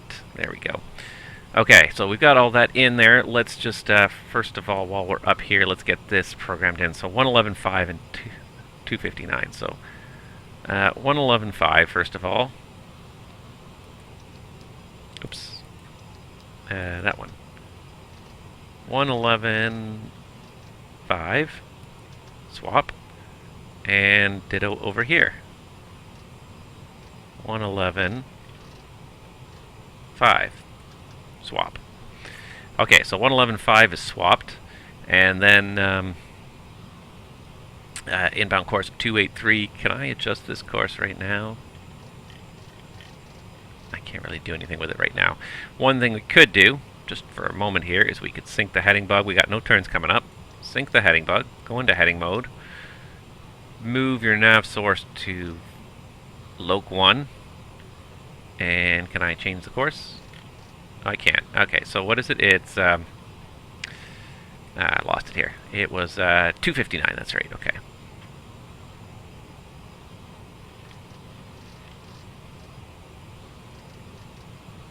So that's 260 right there. That's got to be 259. Alright, there we go. And then we can switch back to FMS and put you into nap mode. And that's like nothing happened. What about this guy? Because we're not flying on his side, can I do Let's see here. Can I change his nav source? He's on loc 2. And again, 259 is what we're looking for here. Oop. Stupid zooming. There we go. That should do it. Put you back in FMS mode. Alright, so we got those in there. So now, again, let's go back to reviewing the star. If I can pull this up here. Give me a second. There it is. Okay, we got the star up here. So let's pull up the sunset for arrival and make sure that all the restrictions are in here. So we're joining it at BD. There it is, BD. After that, we go to MyCal at or above 210. It looks like it's there. Fuzzy at 16,000 at 250. Next page. There it is. Fuzzy 250 at 16,000. Then Traeger. Then Ipumi at 230 knots at 11,000. And then Nipzo at 9,000. Sunset at 210 at 8,000. And then Kimmy at 210 at 8,000. Yeah. Chips at 170 knots at 8,000. So that's going to be a pretty sharp turn if it wants to slow to 170 there. And then Poker. And then Prino. And then we are on the approach. And the approach fixes again are, after Prino, we have Larry. Then we should have Huxar. There it is. Huxar, Shand, Relin, runway 26 left. And then the missed approach is straight ahead. And then it looks like we go back to the Boulder City VOR. So, oops. Yeah, Boulder. There it is. So that's all in there. And all the restrictions are in there as well. So that's pretty good. Our top of descent point should be drawn on here then. And our VNAV page, I think, no, does our VNAV page indicate it? It does not, but what we can do is we can put MFD and put VNAV up here. And there we go, 42 minutes, 300 nautical miles to our top of descent point to reach our first restriction of MyCal at or above 210. So there you go. So that's how you get the top of descent point on there. And the other thing somebody showed me, which is really smart, is that the progress page has all the actual planned altitudes. It's the progress page? No, it's the direct intercept page, excuse me. The direct intercept page has all your planned altitudes. So we're planned to cross Urin at 370, lead at 370, but then we should be at 333 at BD, 234 by the time we get to MyCal, and so on and so forth. So it gives you all the expected, your actual calculated crossing altitudes for all these. And then what we'll also see is we'll see a nice little glide slope symbol over here. We don't see it yet, but hopefully we'll see it soon. So that's basically it for our approach planning. The other thing we need is minimums of 2269. So we'll go ahead and get that in there.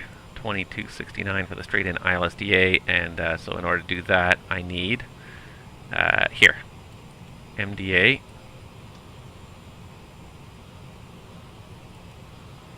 There it is, at the top of the screen in blue, and it's 2269, so it's going to take a little while. So this might be one where it's actually, oh, can I not hold it? No, I can't hold it. I have to dial it in this way. It's going to take a little while to dial all the way up to 2,200 feet, but that's okay. Nothing but time and cruise. Whoa.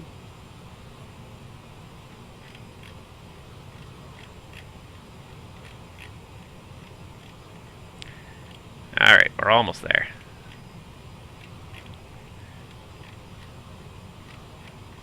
A little bit tedious sometimes to use these mouse scroll wheels. It's not a bad interface, but sometimes just being able to hold things is a little easier. So 2269, so we're going to put 2270 because it's to the nearest 10. You always have to round up. There we go. 2270 is set there for our MDA. And I think that's about everything we need to go to Vegas. So we've got the, let's just check again on the star. Let's see if there's any important notes here on the sunset for arrival. 10-2 Lima, 25th of February 2021, so this is almost brand new. Radars require DDI, GPS, RNAV1, non-GPS, BD has to be operational. And from sunset 083 to Kimmy, and then pick to Prino, 26 left. So with some ATC we may get some shortcuts, but if not, we'll just fly this whole thing around. It'll lead us right to the runway, albeit slowly, but we'll get there. ILS 26 left, again 111.5 and 259. We've set all that 3,800 feet at Relin and 2269 for the ILSDA. The touchdown zone at 2069. Lots of high terrain around Las Vegas. The lowest is actually to the east of the city at 6,700. Lots of really high stuff to the west, so we got to watch out for that. Missed approach is climbed to 3,200, then a climbing right turn to 6,000. So straight ahead to 3,200, then a climbing right turn to 6,000 on a heading of 080, basically a downwind, and then intercept the 106 radial back to Boulder. And hold, continue to climb and hold to 6,000. So 6,000s are go around altitude VGSI, let's got glide path not coincident, MLS Pappy left on 26 right, so that's all good there. See plan view for multiple intermediate fixed locations. And Pappy's left MLS lighting system, 3/4 of a mile is required, it's fine, 3-degree normal glide slope. And then it's our convenient right turn off of runway 26 left in Vegas. And we'll go to one of the gates here, Alpha Charlie Bravo. We'll just taxi somewhere over here on the Charlie apron and park. Unlike GSX, we don't pick stuff ahead of time. We just deal with it when it comes. So we'll pick one of the gates on this concourse here. I think whatever's convenient for us and is not already occupied. And I think that's about it. Do you have any questions? No? All right, very good. He, like my other FS2 crew co-pilot, is the strong and silent type.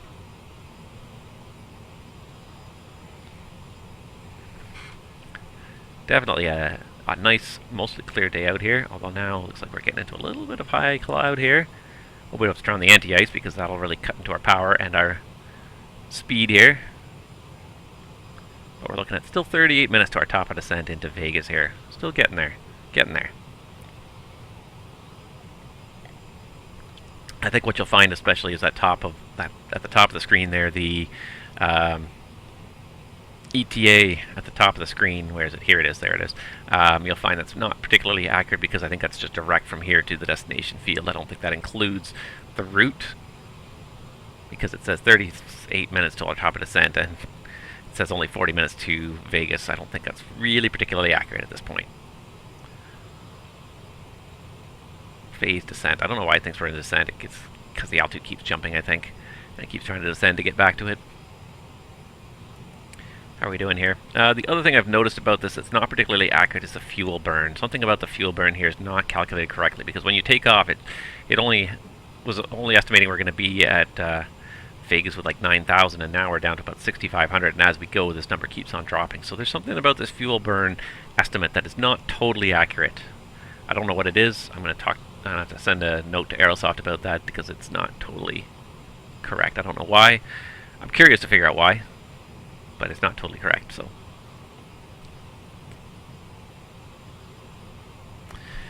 anyways,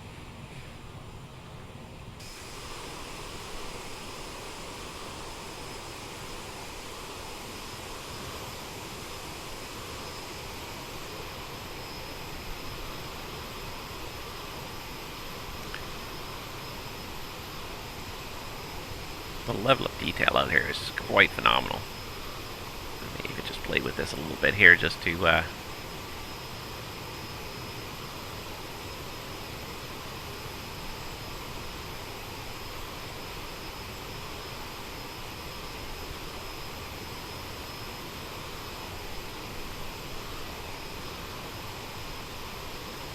don't think I can zoom anymore, can I? Is that really the maximum zoom? It's a pity. I would like to be even more zoomed in than that, just to see even more closely the details on this airplane. Maybe if we do the drone mode, we can do it even better here. See, that's kind of fun just to do that. Let's see here, and then if I want to go down, it's this one right here. This will let me have a really close look at the airplane here.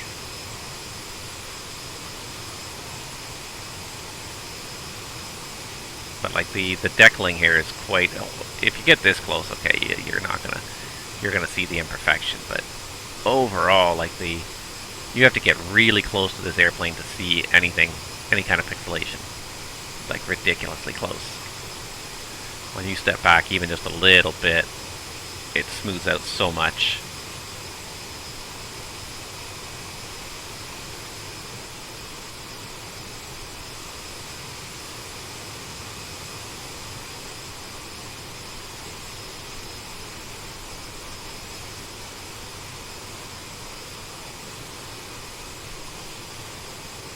Even just the way it catches the sun, it's just it is a well done airplane. the external model is just fantastic to look at.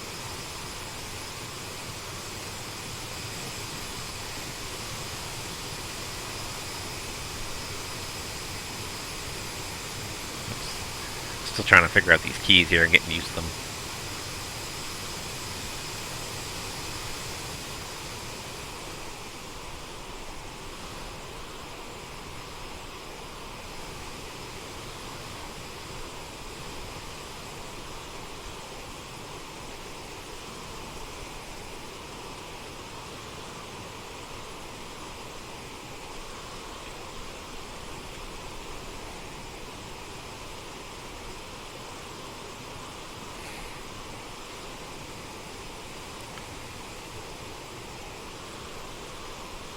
Even just to look at the landing gear as it goes by here.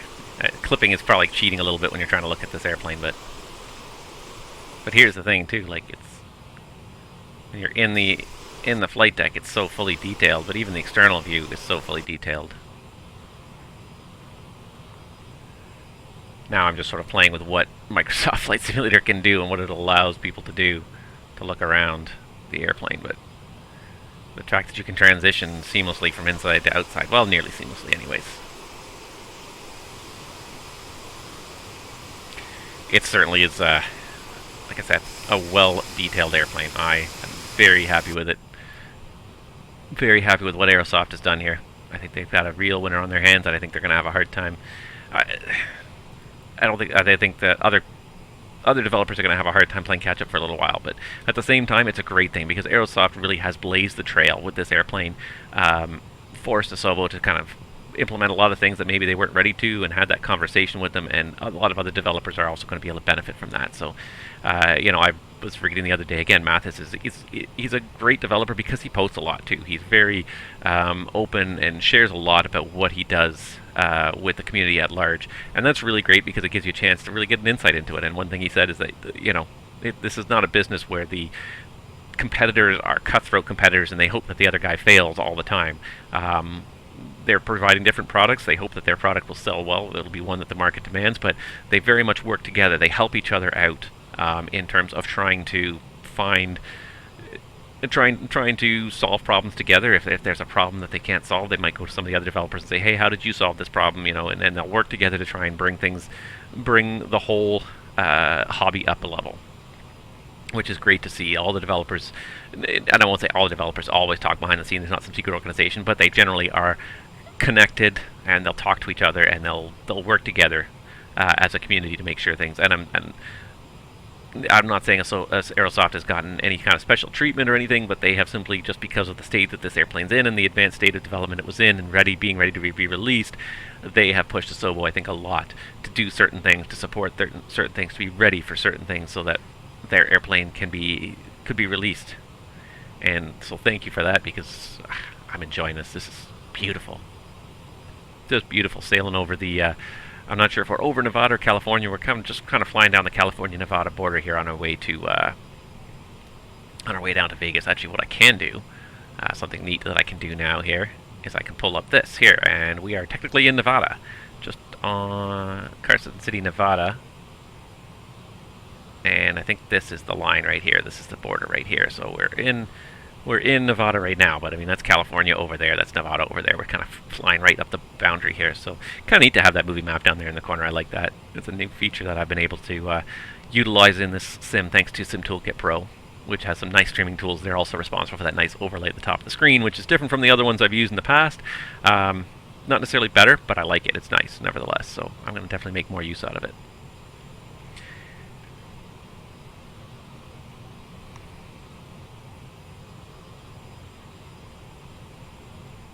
Hopefully we'll run into some traffic when we get down to Vegas, at least. It's been a bit of a quiet flight down today. Just trying to see exactly where we are here. There we are. There's definitely quite a lot of traffic in and out of Vegas, so that's one of those airports. Again, that's also a very popular airport. I think a big part of it is not just the beauty of the approaches, but also just the proximity to quite a few other major airports. Phoenix is not too far to the southeast, and Los Angeles not too far to the southwest, so it makes a very useful airport to visit because it's so close to other airports.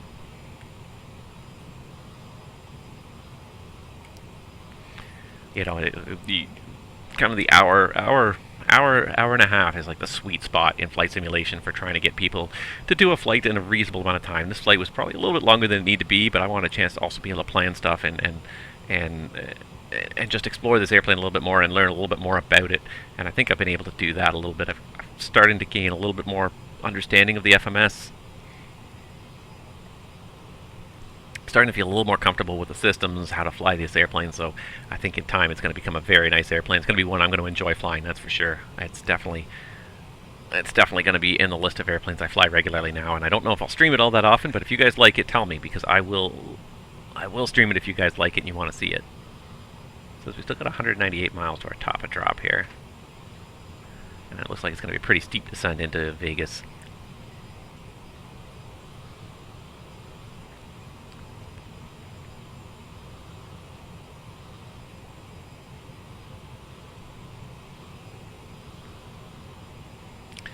There we go. We made the turn at year in. Lead is next, and then BD. So maybe this will be the chance to try that direct to and see if that works while we're en route here. So let's do that. Let's see if I can do it. And actually, they said it also works from the legs page, so I'm going to try it from the legs page today.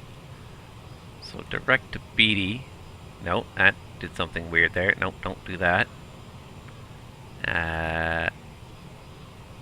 Cancel modification. So let's do direct to BD. And see, it draws it correctly here. If I can zoom in a little bit here. It draws it nicely correctly. It does.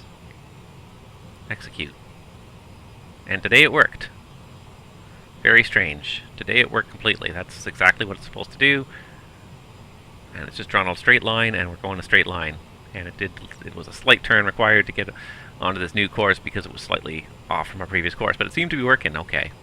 But yesterday, for some reason, it did not work at all, and I don't know if that was part of from where we were, because we were on a vector leg when I did it, so I wonder if that was what was problematic. I don't know. But yesterday it didn't want to work, but that seemed to work, so I'm not sure. Hopefully the Aerosoft developers will be able to reproduce the problem and come up with a solution. Maybe it was just me, you know.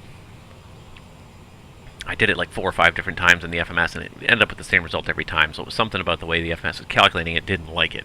Why? I don't know.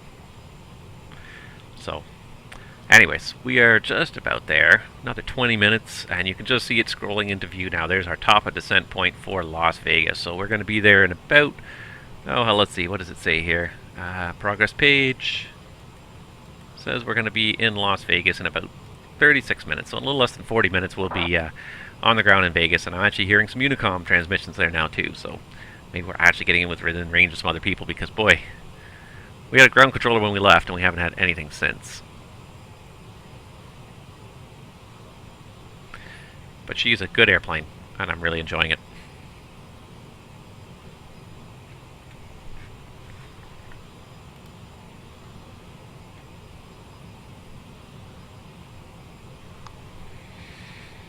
So if anyone else has any questions out there while we're doing this stream, I know there's a couple of you guys watching. If anybody has any questions, please feel free to ask them.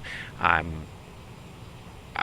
love to share what I've learned so far. I don't claim to know everything by any means, but if you see anything you have a question about, please ask. Like I said, I don't know everything yet for sure, but I would like to share what I do know.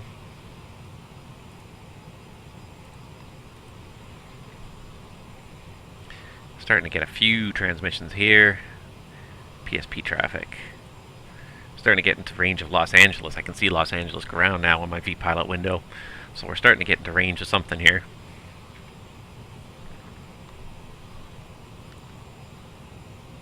And once we do start the descent, things start to happen pretty quickly in this airplane. That's one thing I discovered yesterday. We got just a little bit above the path, and we ended up plummeting out of the sky trying to catch up to it. The other thing that, of course, the direct intercept page shows you nicely is also the planned rates of descent for all the various stages of your descent. So it's only showing us doing 200 feet per minute. That can't be right. I think that is if we were to do it starting now. That's what it's trying to show me, is to reach this altitude from here. I have to do 200 feet per minute now to reach 333 by the time we get to BD up there. So I think it'll show a more realistic estimate when we get there. As I said, there's other useful things in here. The route menu, database, you can see, you can look up information about anything in the database. So you could look up, I wonder if it would understand. Yes, and it would give you the elevation, so you could look it up in here. There you go. What else can we do here? Index, IRS control, GNSS control, non-precision approach, RAIM. So you can actually do a RAIM check here. Nice. IRS control, so you can see enable position drift, maximum drift. Status page shows you your world database, your active database, etc. What else have we got here? Arrival data, glide slope angle, ILS26 left. It's showing you all that stuff there, so it's already figured out everything that we want to do. And it takes you directly to the legs page that way. So there's all sorts of stuff buried in here. I'm just starting to learn some of the stuff in here. Left display menu. So can I do this? Can I do low nav aids? Nope, nothing seems to want to turn on in here anymore. High nav aids. Airports. Nope, nothing seems to want to do in there anymore. Got stuff in there yesterday, so I don't know why it's not working now. Range, so LRN position, alternate flight plan. Strange. Because it just took time. It just took time to draw it all on there. There it is. So there's your airports, there's your databases. It just takes time for it to calculate everything. There's our en route VORs to give you a little better sense of where we are. Radio, you can actually tune stuff in with this here as well. Let's see here, performance. Yes, we've done the performance. Fuel management. What's in fuel management? So you can see fuel flow right now, 3,400, 3,500 pounds. Performance mode, predicted or measured. Interesting, there's all sorts of stuff in here. Flight log. Takeoff at 1848 Zulu, so just over 1 hour ago. We've been en route for 1 hour and 8 minutes. Average true airspeed and ground speed, fuel used, air distance. Interesting. Lots of stuff in here. This is really great to see this here. Advisory VNAV, make sure that's enabled. You want to see that. There's of course a fix page, so you can show information relative to a certain fix. Messages, any messages? No, no messages. Flight plan, I'm just trying to make sure. Holds as well. You can do holds if you want to. Pick a point and do a hold at it. I'm not going to do that right now because I don't want to mess up our beautiful flight plan the way we're doing it, but this is one of the things that I do like about this airplane is the FMC does appear to be pretty much fully functional. There doesn't seem to be anything this FMC really does not seem to be able to do except for the stuff that really is completely irrelevant, which is you know, a database update through like a fixed card. That kind of option doesn't need to be in here, but everything else appears to be in here.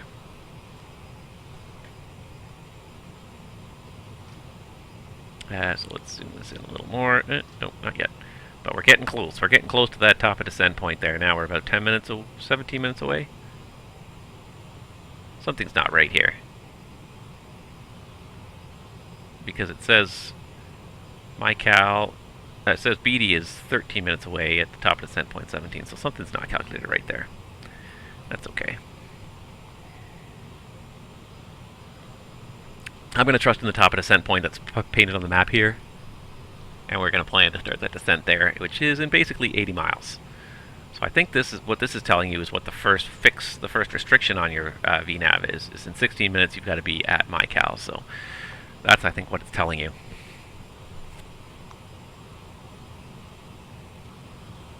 Look out the window.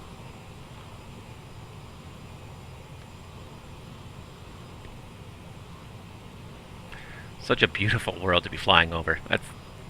That's one of the things I enjoy the most about this, is how good this looks. Like, not just the airplane, because the thing is, a lot of the P3D airplanes look really good on the inside, but then you're kind of flying through a pretty junky looking world by comparison. And at the time when P3D and FSX first came out, the world that they've generated was pretty state of the art. It was pretty intense that they could produce that much detail, even if a lot of it was autogen. But given the technology of the time when they first came out, 13, 14 years ago, that was a pretty impressive feat. Obviously, with the proliferation of high bandwidth, what am I trying to say here? High bandwidth availability everywhere. Anyways, obviously this has moved on to a whole different level now.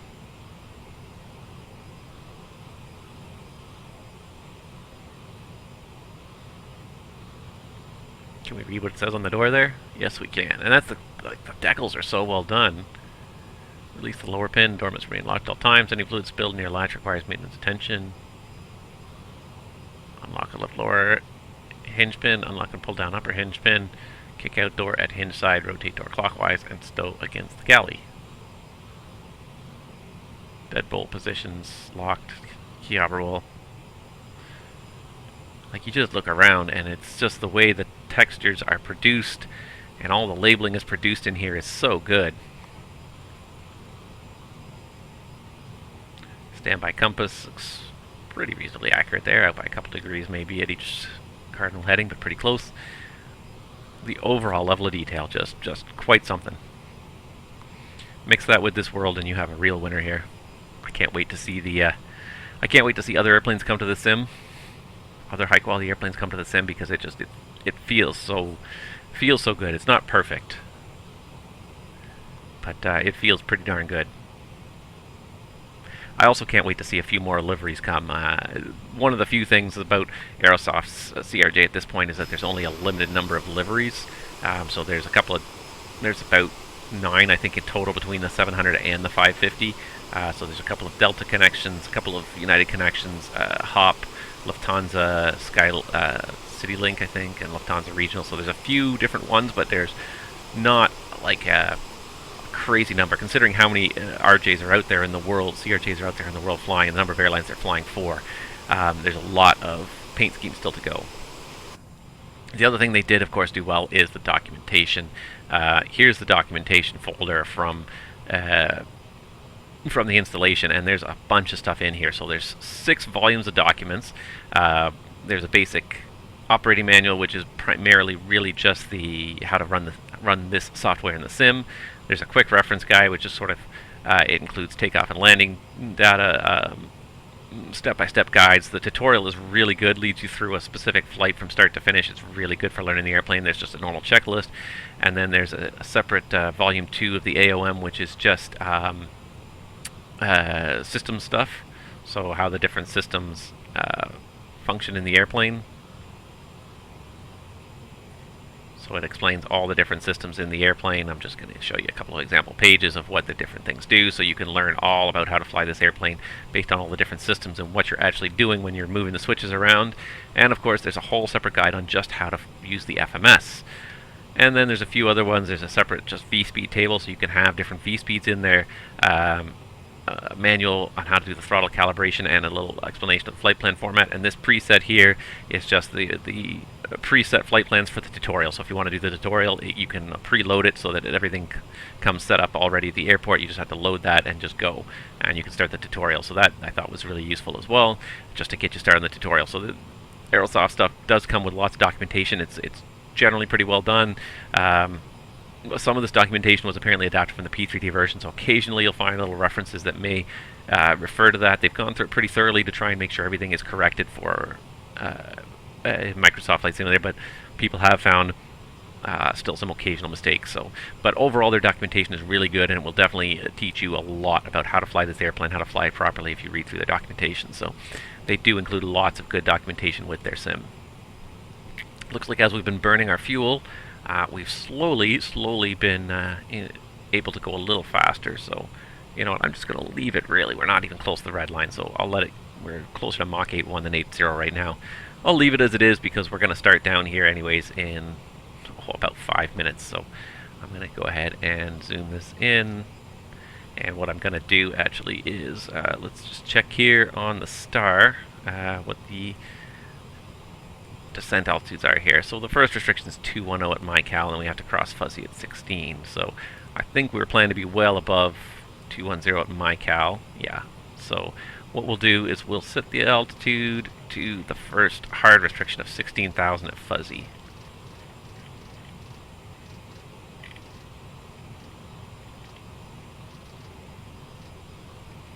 that says 16,000 now. So that's set, so then all we have to do is engage vertical speed at the appropriate time. Now it's saying about 500 feet per minute from BD to MyCal. The target is 1600, so that's probably what we're going to be aiming for, is 1600 after we get past this first fix here.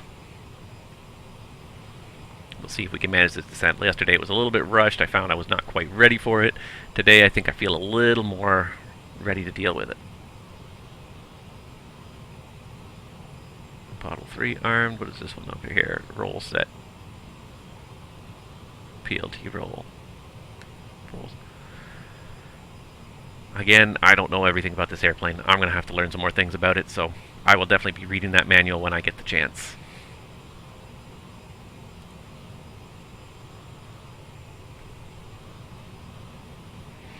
But we're getting into Vegas. We're going to be starting down in a few minutes, and then it's going to probably be a pretty quick arrival into Vegas from there. I'm going to put up the progress page over here on number 2, and then I can see what he's doing. Show him what we're doing. 23 minutes it says to Vegas, based on our present speed and our current flight path. So once we start down, it all happens pretty darn quick.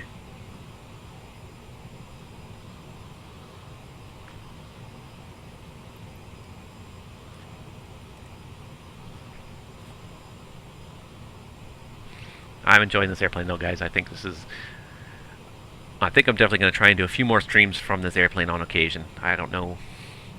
We'll have to find some nice airports to fly to, a few challenging approaches maybe to try out. I mentioned this in my stream the other day, but I think one airport that will be really great for this airplane, and one that just released literally this week, and it has perfect timing, is EICAS KDCA, Ronald Reagan in Washington. Because that's a relatively short runway. You can get most of your normal narrow bodies in there, but the wide bodies are out at Reagan. But RJs especially are kind of a lot of the bread and butter of what goes in and out of Reagan. So combined with some beautiful approaches in there, I hope they've done some of the scenery around there well. That's going to be a really good airport to have in your repertoire for this airplane. And there's going to be quite a few good ones out there as well, I think. So I've got a few now on my sim here that I'll be able to fly this airplane between, and hopefully have a little bit of fun with it now. I'm looking forward to seeing a few more updated paint jobs. I haven't been to the forum since first thing today, but I wonder if there's anybody has. I doubt there's too many, but I think there were already a few repaints, even though there's no paint kit yet. People have done somehow managed to just get in there and just hack together some repaints. So hold on a second here. I'm gonna be at the top of descent in 1 second here. But already I think there was a few Aerosoft CRJ repaints. Paint kit on the way.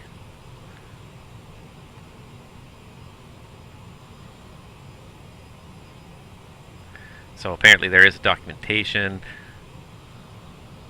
and apparently it might be out tomorrow. The paint kit might be out tomorrow.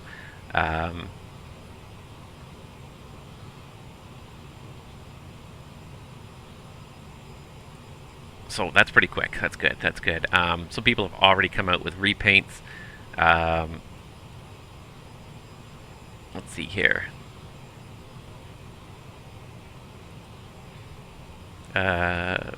Some of these are just requests. Would love to have this repaint. Yeah, some of them are just requests, but yeah, at this point they're all just requests actually by the looks of it.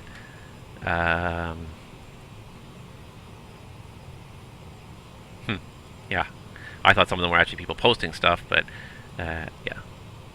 But people were quick to get on this too. Oh, somebody has posted a couple of screenshots of them working on it. So yeah, people really wanted to get their airplanes in there, so there's some other ones being worked on already, and it seems like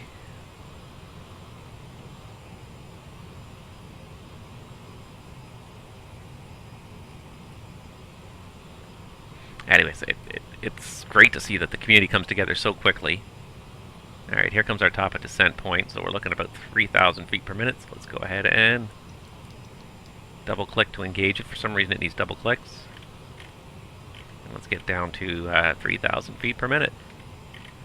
And we are going to have to thrust back because There is no auto throttle, so we are the auto throttle. But what I can show you as well now is this little white star over here is your vertical path. So here's your vertical path as dictated by the FMS system, and this little white star is showing you where your path actually is. So it's just advisory. It's not showing you, it's not flying it for you, but it's showing you where to go to fly it. So you can see we're pretty much bang on it. We're a tiny bit low, but we're pretty darn close. So if I back off the rate 100 or 200 feet, that should help keep it right where it needs to be. And then you just have to try and maintain the target speed. So the target speed for the descent was 290. I'm going to just keep it at 300 for now and see how this works out.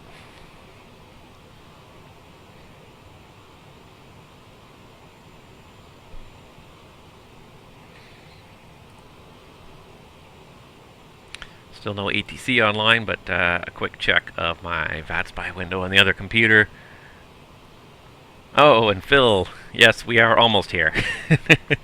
We are on our way to Vegas. We are just starting our descent to Vegas. Just a quick look here. No ATC, tons of planes on the ground trying to leave. Surprisingly, not too many CRJs. Not too many other inbounds right now to Vegas, so we just got to watch out for other departures as we come in here. And I've said it many times in the stream, but Phil asked again. Yes, I am enjoying the airplane. It's not perfect, but it's pretty good. It's the best thing we've gotten so far in Microsoft Flight Simulator by far. So I'm enjoying it. I think it's good. I did a flight yesterday. I was a little uncomfortable with it, mostly because I was unfamiliar with the airplane. Now I'm feeling a little more comfortable with it. I'm happy to I'm feeling a little bit less behind the 8-ball. Yesterday, especially for the descent, I missed the top of descent point. I was busy setting up, and then I missed it, and then I was suddenly scrambling to catch up, and I spent the whole rest of the time just trying to catch up. So hopefully today, the fact that I'm a little bit more with it and on it, I won't be struggling so hard to catch up to the airplane today like I was yesterday.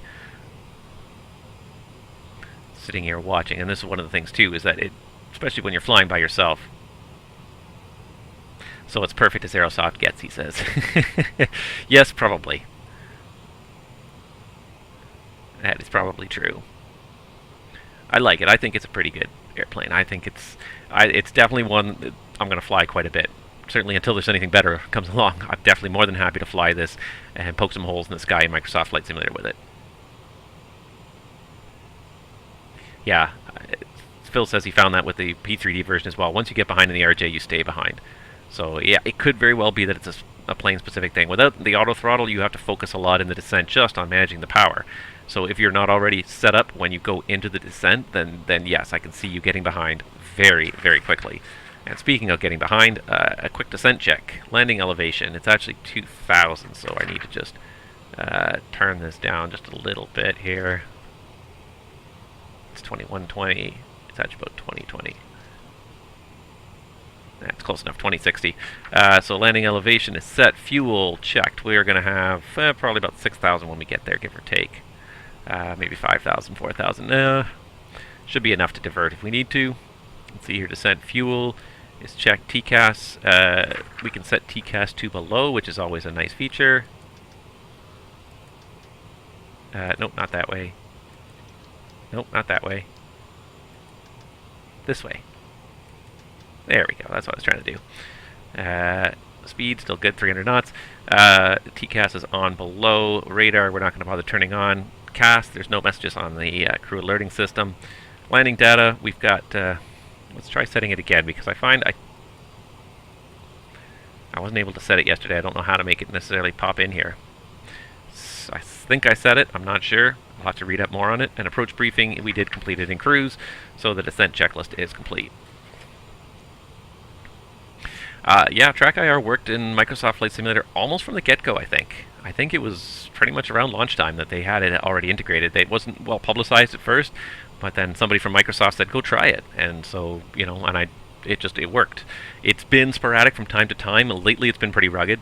There was a period back in like October, November, where something Microsoft updated made it very unreliable. All of a sudden, it would crash halfway through your flight, and you'd just be stuck without TrackIR. And the only way to restart it was to reboot the sim. So that was problematic for a while, but it seems to be pretty rock solid now, which is good.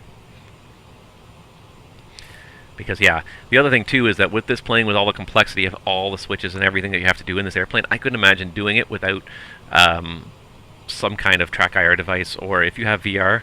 I don't know how well this airplane supports VR just yet, because apparently the SDK does not support it well yet. But that was one thing that was highlighted as well, was that this is not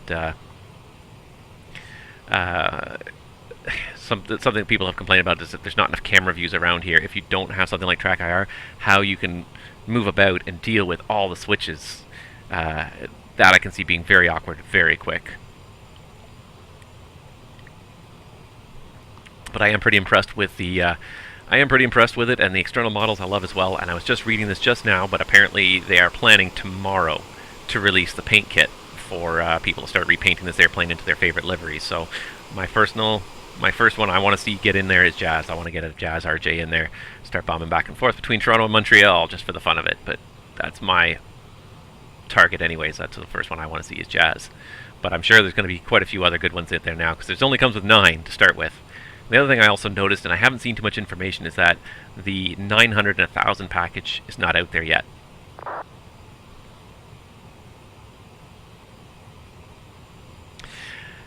And I'm curious, I haven't seen any information about it in the last couple days, so I wonder when the 900,000 package is coming out. And it is pretty reasonably priced. I think it was about 15 euros was what they were asking for it, which is not bad. Not bad at all. So I think that's going to be something that is going to be most people are going to consider to be worthwhile. Let's see here, 3014 on the meter in Vegas. For about 15 euros, $20, that is probably the add-on pack is probably going to be worth it. Some of these add-on packs get so expensive, and then, well, PMDG, I'm looking in your general direction. Okay, we're approaching fuzzy at 16, so let's go ahead and let's just keep this descent going. I'm going to just wind this down a bit more right now so it doesn't level off. We're going to set 3014.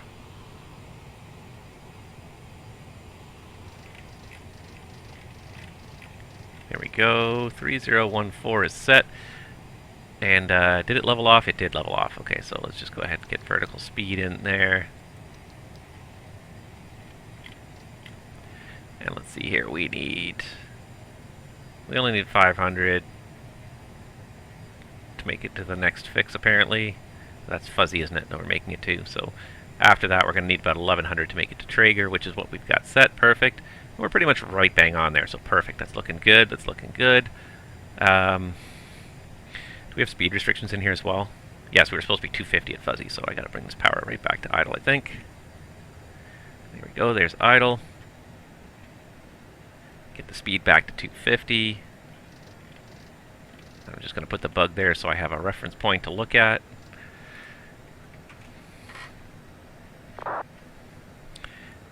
Alright.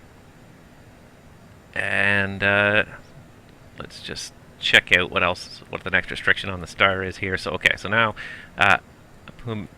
Apumi at 11,000, and then after that 8,000 basically will be your altitude. So I'm going to set 11,000 for now.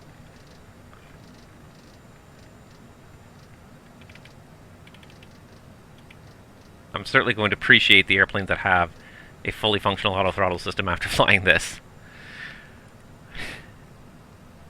Yeah, Mathis said that the VR is not well supported by the SDK at this point, so that's one of the reasons why. It's not that they didn't want to support it, but again, the SDK is the issue in a lot of cases. And they said the SDK is not well supported for VR yet. So I think that'll probably be coming soon, hopefully. But yeah, I apologize now for taking your TrackIR from you. Because it really has made this so much easier to fly. If you want it back, I should send it back to you and buy my own. Because I really need to get... I don't think I could do without TrackIR anymore. I've become... And it's become so second nature, I just expect my head to turn. I play other video games, I turn my head, and I wonder why. why I can't get things to move in my other video games. Loc will be tuned. Hey, look at that. It says loc will be tuned. So it's going to auto-tune our localizer for us, hopefully, here. Getting a little bit slow here. Need to get a little faster to keep that 250. And then let's see here. Next restriction, 230 at Apumi. Ipumi. We're coming over the hills here. There's Vegas there. You can start to see Vegas coming into sight a little bit here. I'm still going to let it fly the entire approach just because it's just easier. And I'm not totally comfortable enough to really do it.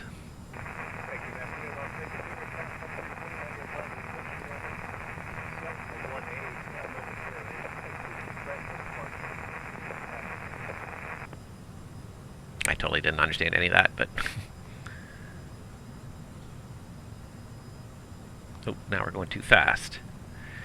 Constantly finagling this airplane around. That's one thing I find now.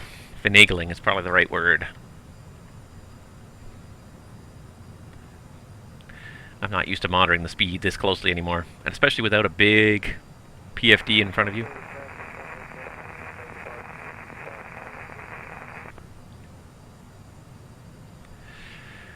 Las Vegas traffic, SkyWest 3758 is about 20 miles west of the field, descending on the Sunset for arrival for an ILS 26 left.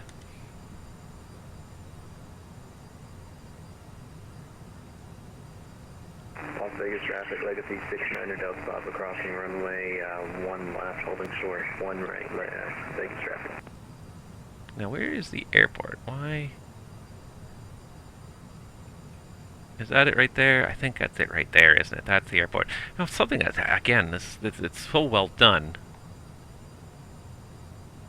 with this sim is that stuff blends in so nicely. This is the Fly Tampa Las Vegas, but it just blends in so nicely, just kind of faintly into the background that you really don't even see it until you're almost on top of it, which is just great. That's the way it should be.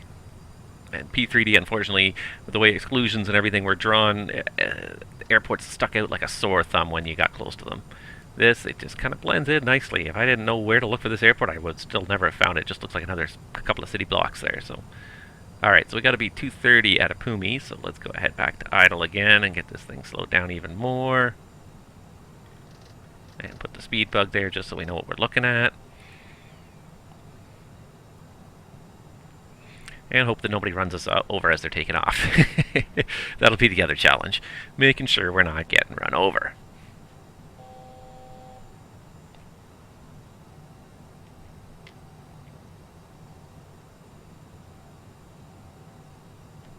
Alright, I'm going to kill the map now because I think we're close enough to Las Vegas that everyone can see where we are. You're aware that we're on final here for Vegas. I'm just going to close that up. There we go, that's 230. Just get a little bit of power to keep it at 230. Doing good. Alright, and while we're at it, let's do a quick approach checklist. Oh, we never turned off the lights when we got 10,000, did we? That's funny. Alright, well now we got lights back on. The other thing we never did was we actually never turned on the probe heat. And I don't know where we're supposed to turn it on. I don't see it on any of the checklists. So I gotta either add that to the checklist or figure out where it's supposed to be in there. Alright, so the next altitude we're going to put in here is 8,000. And let's see here. We need to continue down at about 900 to 1,000 feet.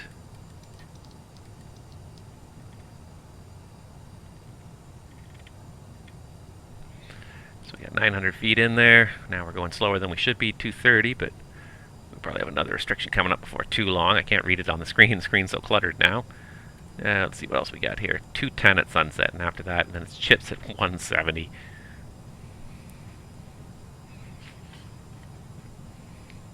Las Vegas traffic, Legacy 69 Delta Papa, departing runway 1 right, Las Vegas traffic.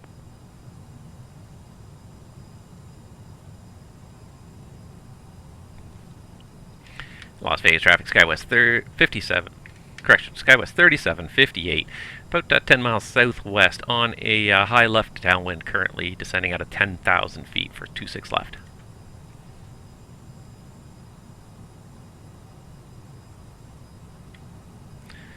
see that little star there. We're just kind of catching up to it now, so that's going to work out well for us. Zoom this in a little more so we can see what we're doing. No, now we're going too fast. Constantly playing with this power, and she's not a very reactive airplane either. It takes a little while for her to react to anything, so... But just look at this scenery out here, man. It blows me away. How nicely blended this Payware airport is with the rest of it, so it doesn't really stick out. Just the level of detail across the whole thing. Ugh, just love it. Just love looking out the window in this sim and seeing things out here. Just looks absolutely fantastic. Alright, so we've got to slow to 210 knots for sunset, and then eventually got to have 170 knots for the base turn. And I think there's the departure there, so hopefully he doesn't run us over. Oh, wait a minute, he departed 1 left, not 19 left. Not 19 left, that's right. So yeah, he won't run us over if he's going that way. Never mind. I really do know my directions, I swear.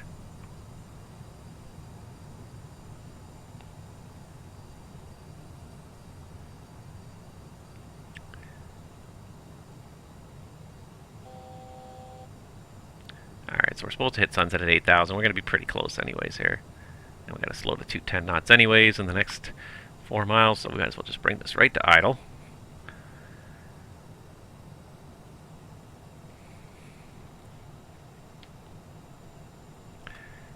And then I think we keep 8,000 all the way back around the corner until we come back around to join the localizer here. Let's just check and see here.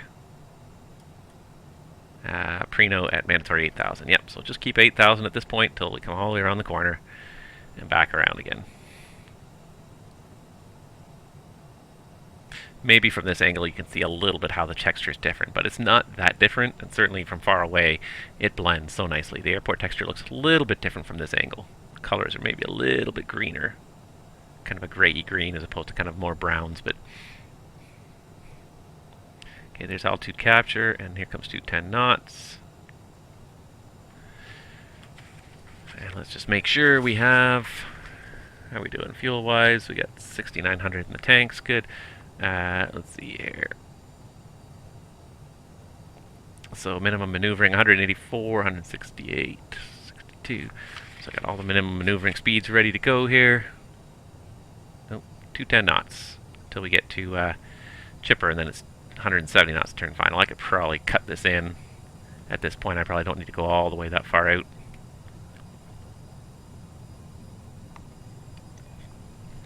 I think I'm going to plan that. Let's see here. Although there's another airplane out there. That plane inbound to Las Vegas as well. Let's just check quickly here on my VAT spy on my other window here. There are... Frontier Flight has no flight plan, so I'm going to assume he's kind of coming in here. I'm going to assume that's Frontier Flight. He has no flight plan, so I'm going to assume that's him, and I'm going to let him get ahead of me here, so we won't turn yet.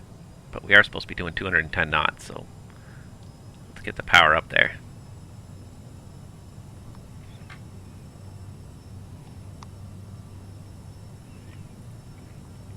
I wonder if he'll show up on the TCAS properly.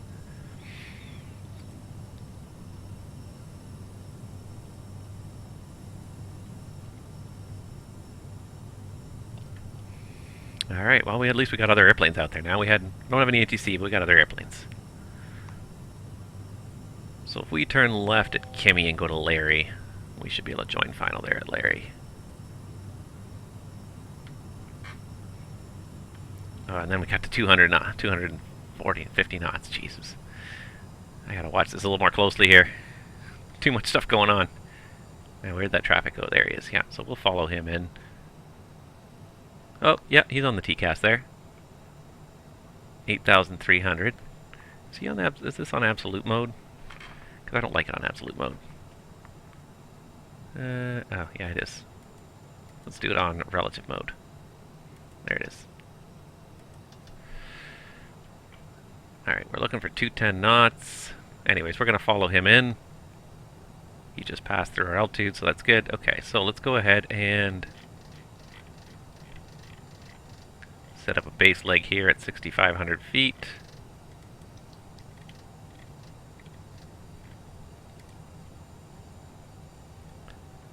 Let's go ahead and get flaps 1 out. And let's do, so let's do 6,500 feet.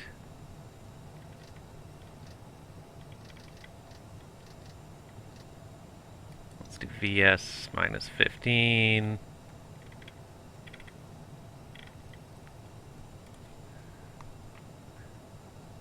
And we got idle thrust, 200 knots. And let's do a, let's see if we can intercept Larry. I don't think we can do the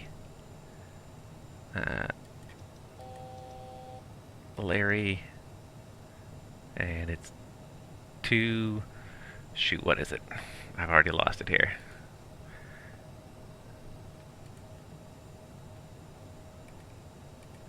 It's 259. 2, oops. Larry. No.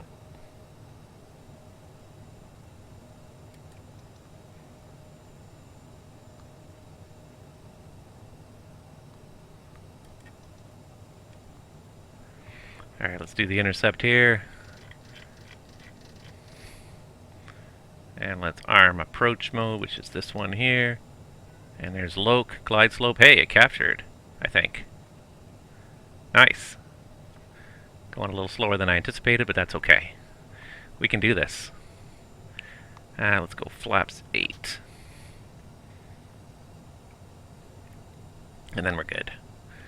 Alright, it looks like it intercepted properly. We kind of overshot. That's my fault because I was late getting it in there, but it looks like it's tracking. Let's just watch the speed. That extra flap really kind of brought us back there. But it looks like we got it. Looks like we got the localizer properly this time, so it's not... Again, Las Vegas Air, temperature 91. Coming out of the... And the missed approach altitude is 6,000. Right, the Spot 1 Bravo. And Las Vegas traffic, SkyWest 3758 is on about a 10-mile final for runway 26 left. Alright. We're doing okay. We're going down on the glide slope, I think. We're tracking the glide slope down. It looks like we are. We caught it. Yeah, okay, now we got a nice steady descent set up here. We got the speed back. Oh, things are coming up nicely. So the ILS does work sometimes. There have been issues, but we got this one to work pretty well. We were still in descent when we captured it, and it seems to have captured really nicely here. Loke is captured. Glide slope is captured.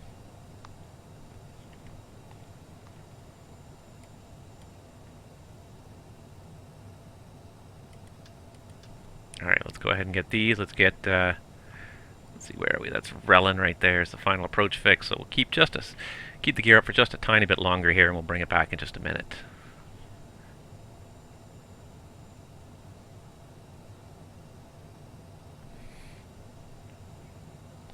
Alright, but it's working out. It's working out. Yesterday it didn't work out as well.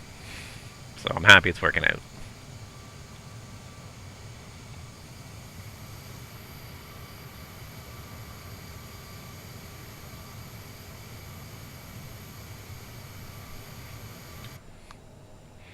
Gotta keep an eye on that speed. No, it's looking pretty good. It's looking pretty good. I like it. I like it. It really... really working out well now. Alright, what did I have for my ref speed? 136. So since the winds were calm, we'll do 141.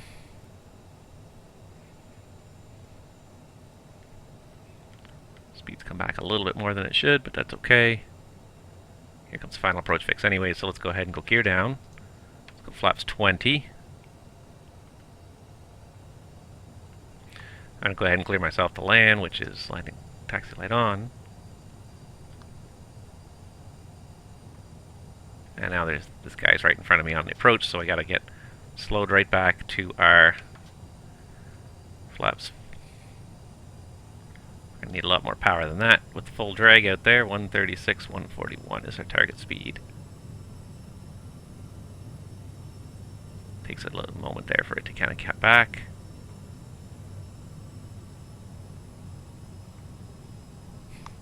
Alright, and a quick landing checklist. So before landing checklist, flight attendants are advised. Passenger signs are on. Thrust reversers, are they on? Is that on or off? That's on. Thrust reversers are armed.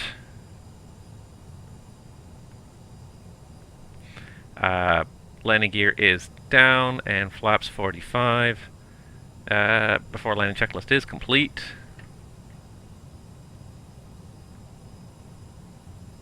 And I see traffic on the TCAS here that's right in front of us, unfortunately.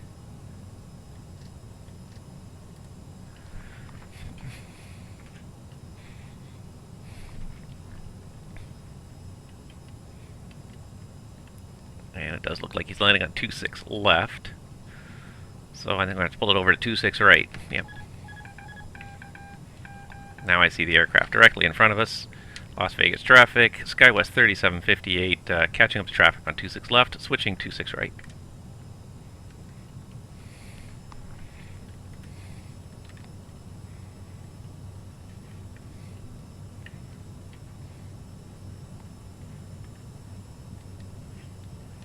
Alright, now we're fairly high for this runway because this runway's threshold I think is a little further past where we were supposed to be. And then we overcompensated. 400.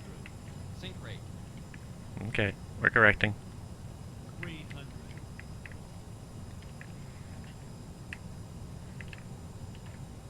200.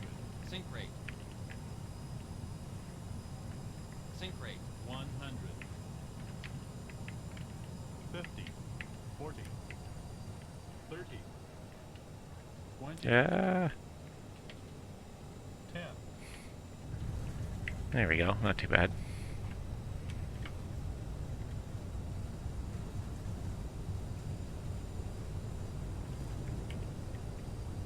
Las Vegas traffic, November 120 Tango, taxiing to 26 right.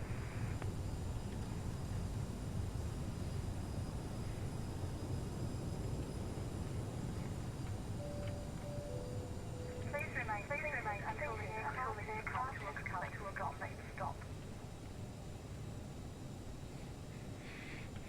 Las Vegas traffic, SkyWest 3758 is clearing runway 26 right, taxiing to the apron. Well, there we go. We almost had to do a go around, so that was kind of a good thing we were VMC and able to switch at the last moment like that. But we captured the ILS, and that was something that didn't happen yesterday, so I'm glad that that worked out today. Alright. We're going to get across this line, bring it to a stop, and we're just going to go through the after landing checklist before we just taxi off to the gate here. She's a long airplane, so that's probably clear right about there. Let's just set the parking brake for a second, and let's just do the after landing checklist. So let's go ahead and get the ignition off. APU. Get ready to start. Transponder staying on. The flaps are up. The lights and strobes and the probes. So let's go ahead and start the APU. Lights and probes, and we're good.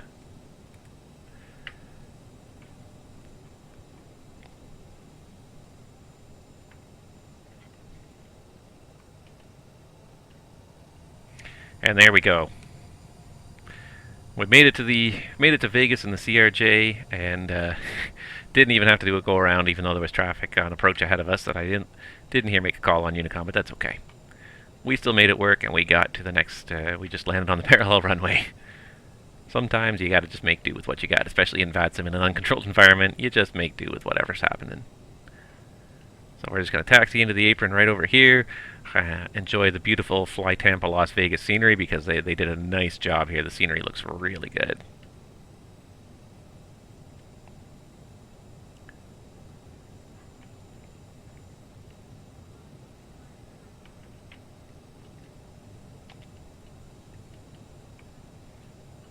Alright, so the APU should probably be available just about now. 90%, 500, yeah. Give it another couple seconds, it should be online. Pick a gate, any gate, doesn't really matter too much.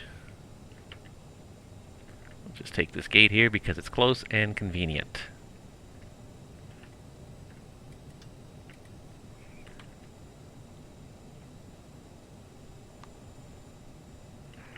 and Las Vegas Air Traffic Frontier 2091, holding short 26 right, will be lining up and wait. And Las Vegas traffic, Southwest. There you go, the AP is available. The left downwind. Taxi lights off. 26 right, Las Vegas. Or actually, 26 left. CRJ is a pretty long, lanky airplane, so we're going to go pretty far forward here to what we estimate to be one of the closest lines. Didn't quite park straight still. That's okay. Parking brake. Alright, so we got the APU online, which means we should be able to kill the engines, which we have to do Las Vegas Air this Traffic switch, Frontier then pull it up, 2091 will pull be it back, departing this switch, runway pull that 26 back, right, and that's how you via shut the it off. 1 Red Bull departure. Good morning. And then we can turn off the beacon, turn off the passenger signs. And I'm not sure what else to turn off, so let's just hit the shutdown checklist and see what it says. Parking brake is on, seatbelts are off, thrust levers are shut off, anti-ice we haven't had on for a while, so that's all off. Fuel pumps can go off. Beacons off, and nose wheel steering switch as well can go off, and that's it. We have made it, ladies and gentlemen, for our first flight in the Aerosoft CRJ from Portland to Las Vegas. Let's go ahead and get this airplane docking and ready to go here. So let's go ahead and open the doors, guardrails down, chocks in. We can put on the GPU, we can put on the air cart, and then we can go ahead and shut off the APU, and the GPU will pick up the load. And the other thing we can do is use our FS2 Crew Pushback Express and operate that jet bridge for us, I think. Here it comes. And that's it. We made it, and our CRJ. What a beautiful airplane. It's a wonderful thing to see, and it really is just a very good airplane to have in this sim. I am excited about it. I'm going to definitely be flying it over and over again. So, but that's it. That's my first impression. Overall, it's very flyable. It's not perfect. It does have issues. It's not perfect, but it's a great first airplane in the sim. It's a work in progress. I know that Aerosoft is going to support it. For the jet bridges, I've got Pushback Express here. So this is FS2 Crew's Pushback Express. It's got a whole bunch of button controls that you can control various things. So you can call, for example, you can call for the fuel truck. No, that's catering. Which one's the fuel truck? This one, of course, the gas tank icon. You can call for the catering. You can call for the baggage. You can call for all these things. So, you know, it's a lot nicer than using the radio system inside of FS to call for various things. So you can use that to call for all the things you want, whether it be service or whatever. I think I have to open the doors if they're going to come, though. So let's open up the service door. Forward in the aft cargo door. And then hopefully they should come and do their thing. But yeah, even just for operating the jet bridge, it's so nice to have a button instead of trying to use the awkward ATC system for doing that. So that's, you know, I haven't really made much use out of Pushback Express to date. But now that we've got a real decent airliner in the sim, this is probably going to become a much more useful tool. When you're flying the GA airplanes, this really is not terribly exciting or useful. But with the real airplanes in the sim now, this is probably something that's going to become a lot more useful in the future. So, yeah, overall first impressions, a very nice airplane. Definitely what the sim needs. Totally flyable, totally usable. Not perfect, but definitely usable, and we can. We'll definitely be taking more flights in this. So that's all I've got for today. Thank you guys so much for watching. I appreciate it as always. Stay tuned. We'll have probably more CRJ flights before too long. We'll also have some ATC live streams this weekend on the YouTube channel. So in the meantime, thanks guys so much for watching. Stay healthy out there, and we will see you guys all real soon.